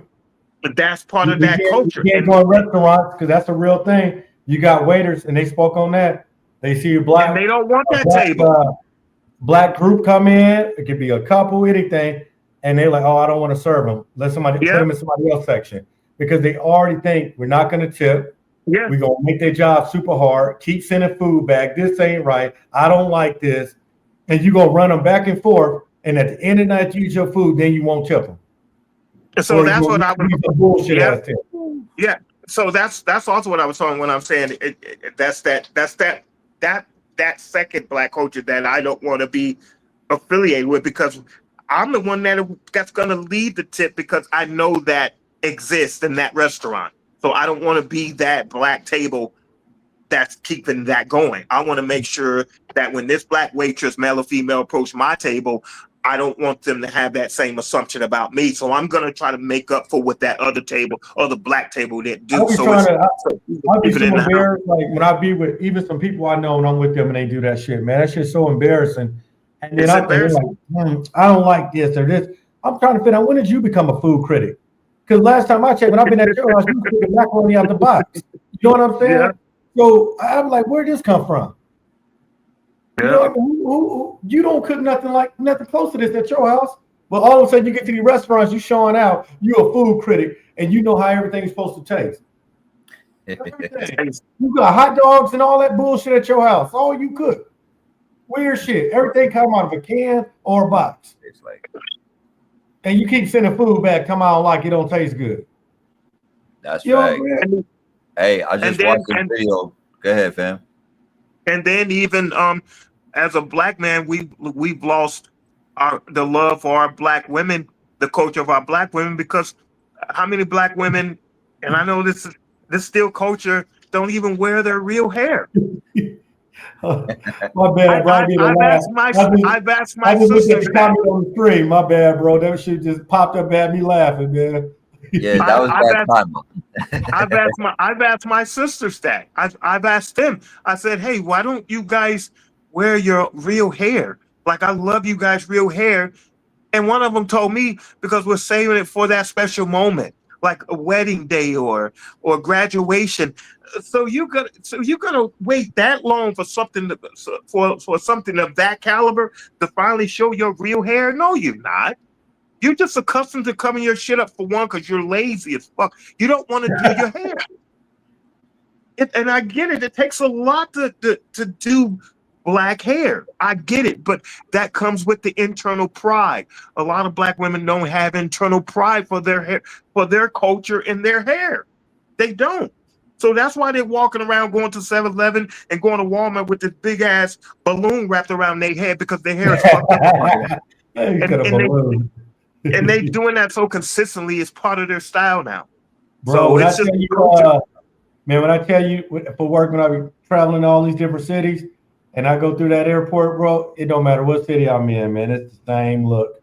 It's the same look, man. Nobody dressed, slow move, pajamas on, bonnet. It just ain't no motion, man. Ain't no life in that body, bro. And then when they sit down, when we waiting to board the plane, just all in the it just be too much, bro. It'd be too much. And I'll be looking around. I don't see nobody else like that. Now, the bonnet thing, that's one thing. That could be, I don't even know if that's considered a black woman thing or that's just women thing. And maybe just that's a lazy hair thing. I don't know. But the pajama shit in the airport and all that type shit, the onesie outfit. No excuse. No excuse. Bro. I'd be like, God, we all tired. Motherfucker, I'll be at the airport 4 o'clock in the morning too, tired. I still put our regular clothes on. And if it's not regular clothes, I might throw some, workout type clothes on or something like that for the plane ride. But the ones in the pajamas, man, all that shit be too much, man. Like I said, they be shameless. They shameless, and it's like they just don't give a fuck. Like they don't care that it's. I don't know. Like I don't understand how whoever you with, you're not. How is that person not embarrassed to be seen with you looking like that? Like I'll be like, yo, you're not wearing that shit outside with me. Like I don't give a fuck. They be in packs. They all be dressed the same way, so no one's correcting the other person. And when you, like I said, when you see the dudes out there, and I seen the dude, I'm in Smith's. What was it? Yesterday, day before yesterday. I could tell this thing ain't had no hair, but he's standing outside with his shorty, and they both got on bonnets. I'm like, you know what? I'm like, I don't even care what kind of hair. Like I see that in Atlanta. Come on, man. Like, what are we doing? I don't even care what kind of hair he got, bro. Take that shit off, man. Take that shit off, man. Pack you up, my nigga. Get the fuck up out of here, man. The men wearing bonnets, man. I seen that too.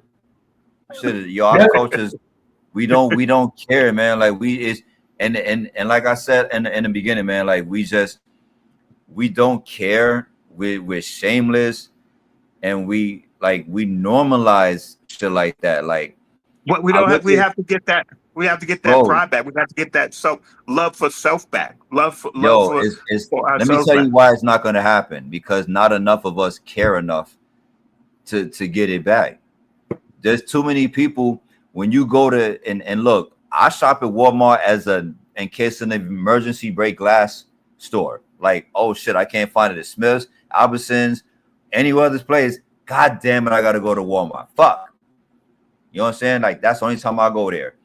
And when you go there, majority of the people you see there, majority of the black people that you see there are the ones that's like, fuck it, I'm in my PJs.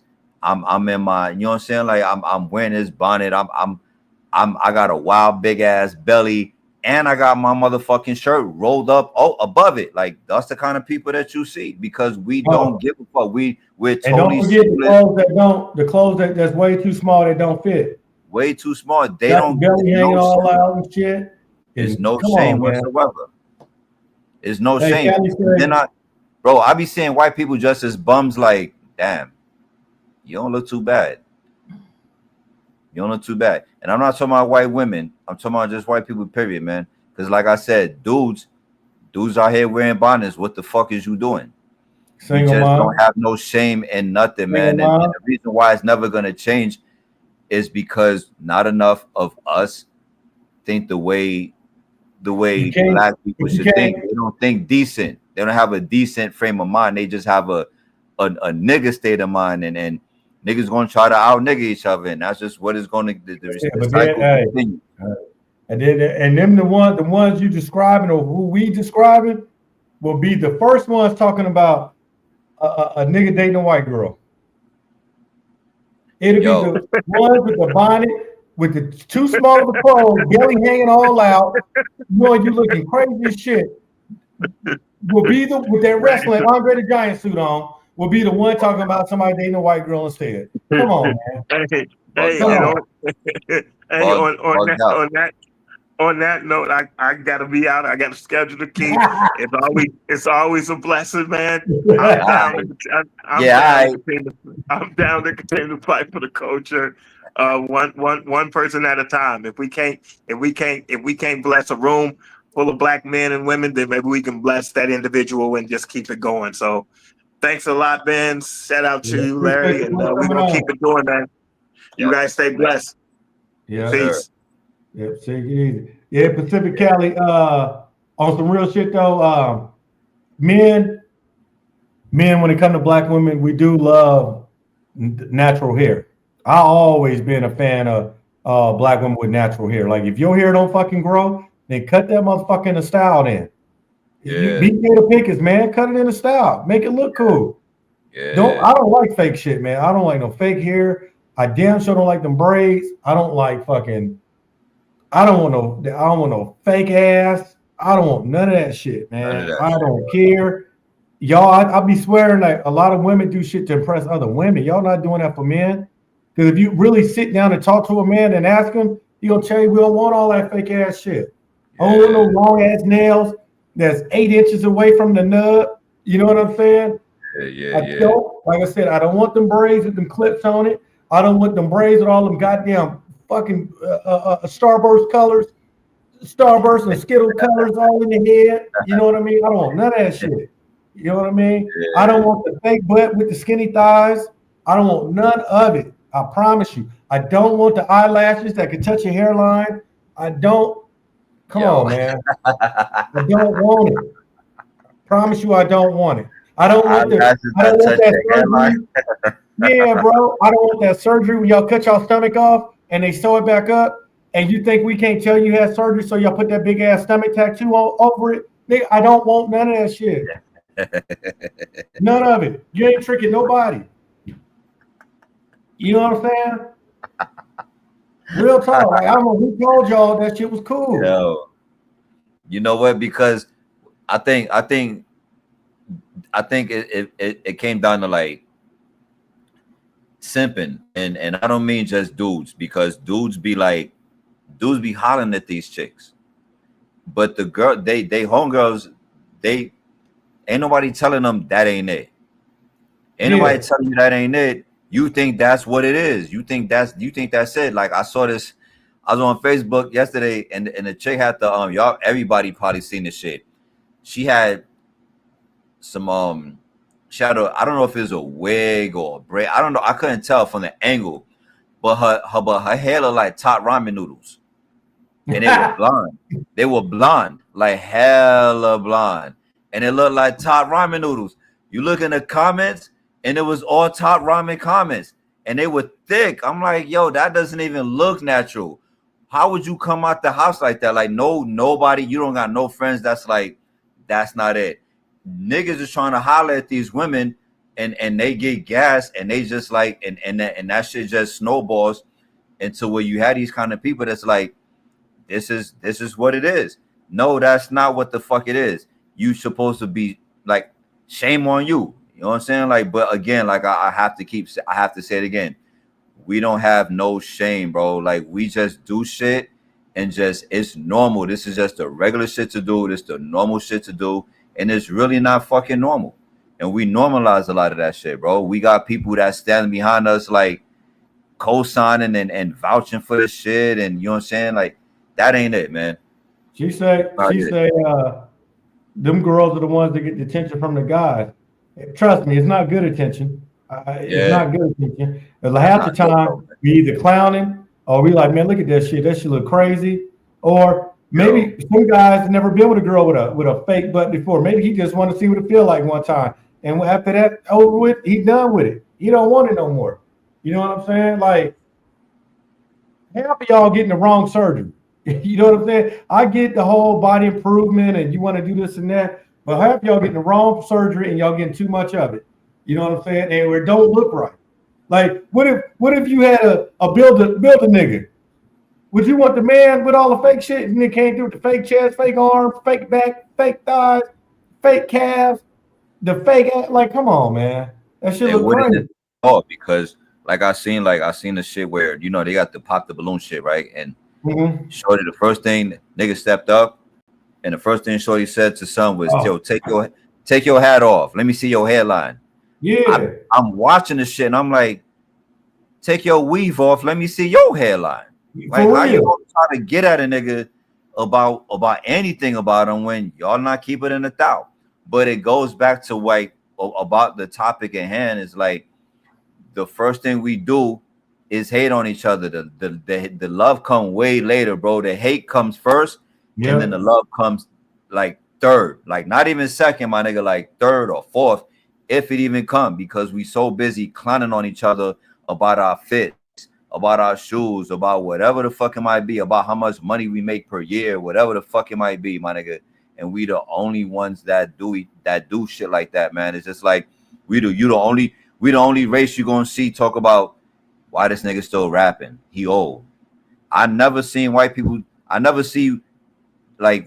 talk about, yo, why is Kiss still performing? Why is this group still performing? Them niggas is too old. They rap them niggas, like, pack them up. You know what I'm saying? We don't see that. We the only culture that do that shit to each other, bro. You know what I'm saying? Like, and again, like, it goes back into what's wrong with our culture. That's why I'm like, yo, you know what? I'm not reaching out to people, to a culture that I know really don't care about me. It's sad that our culture was like that, but we don't stick together the way Hispanics do and the way other cultures do and races do. But that's just the truth. Whether this shit sounds good, I'm not trying to be PC the fuck up and on this panel or none of that shit. But it is what the fuck it is, and I stand on it. That's it. We standing on it. We don't care. And Don, I stand on your comment too, because I don't like them long. No, I don't care what kind of baby hair it is, long, medium, or short. Can't stand that shit, bro. Women, if y'all listen to a guy right now, please stop wearing y'all hair like that. That shit don't look good. That shit look gross. It look like your forehead just sweating hella much. Like, so your hair just laying like. Please stop doing it. Cut that shit off. I can't stand that shit. Oh, baby hair. Girl, you're 42 years old talking about baby hair. Where'd it come from? You didn't have it in high school. I ain't never seen you with baby hair. How you just get it at 42? Cut that shit out, man. I can't stand that look. Man, I don't even trust a girl with no baby hair. I don't trust no woman that pull up on me with that shit on her forehead, man, or the side of her head. Get that shit up out of here. Ladies, please get rid of it. Get rid of the baby hair and get rid of them wrestling suits, please. And stop twerking. And stop twerking, man. Please stop twerking, man. Ladies, I can't wait for that shit. Everything does not deserve a twerk, okay? Yes. You eat food and the food tastes good, you don't need to twerk. Your kid just got straight A's. You don't need to twerk. Nigga, your car just got washed. You don't need to twerk. A nigga gave you some money. You don't need to twerk. Like, God damn. They think Stop everything is twerking on twerk. everything. I thought I was the only one, bro. Everything. Everything. They got to Twerk twerk over everything, son. God damn. Yo. And it's the same thing. Like, I be looking at these posts, and you know how, women be setting the thirst traps, whatever, and the simple ass dudes, they be on it. Oh my God. DM me. I'm like, you really that corny? Like, you gonna tell a perfect stranger? You're not even trying to holler at her. It's not like you like slid in her DMs. We on the public forum and on a very public forum, like page, whatever the fuck it is, and you just like shamelessly thirsty. And I'm like, that's why they act like this, because the niggas like you ain't got no shame. You're just like, fuck everybody else who's in this group chat. I'm thirsting for real, like with no shame, no nothing. You know what I'm saying? So I don't know, man. Like like I said, ain't enough people that's gonna see that shit and be like, no, that's not what it is. And ain't nobody gonna tell them, nigga, that ain't it. So they gonna keep thinking that's what it is, and they gonna keep doing that shit. Simple as. We gonna tell y'all that ain't it right here. Shit. You know what I'm saying? Real shit. I'm Ronnie in the building, boy. What up, Ronnie? What up, boy? What up, OJ? What's up, fam? How you? All right, I gotta check in with Ronnie, man. See if he's doing cool. But yeah, man. Hey, man, I think we've been on here long enough, man. We might have to do it again. I want some women on next time, man, to talk about the culture. So I need some black women to come on, man. Shoot me y'all email or DM me on Facebook, because I want to get y'all side too. I had a couple that was supposed to be on here, but boy, that's the other thing about the coach. You niggas always late or don't show up. We need to get that under control too. So y'all let me know, man. Y'all DM me. I'm gonna have y'all come on, man. Oh shit, man. See my son on here. My son watching, man. Love you too, boy. But yeah, man. Y'all, I'm gonna tune in. We're gonna maybe get another topic for tomorrow or so, man. So thank y'all for watching tonight and commenting and participating. Happy birthday again to the boy legend, man. And thanks for coming on the show, making time. We love you, my G. Yes, sir. Appreciate y'all. Y'all have a good night now. Yes, sir.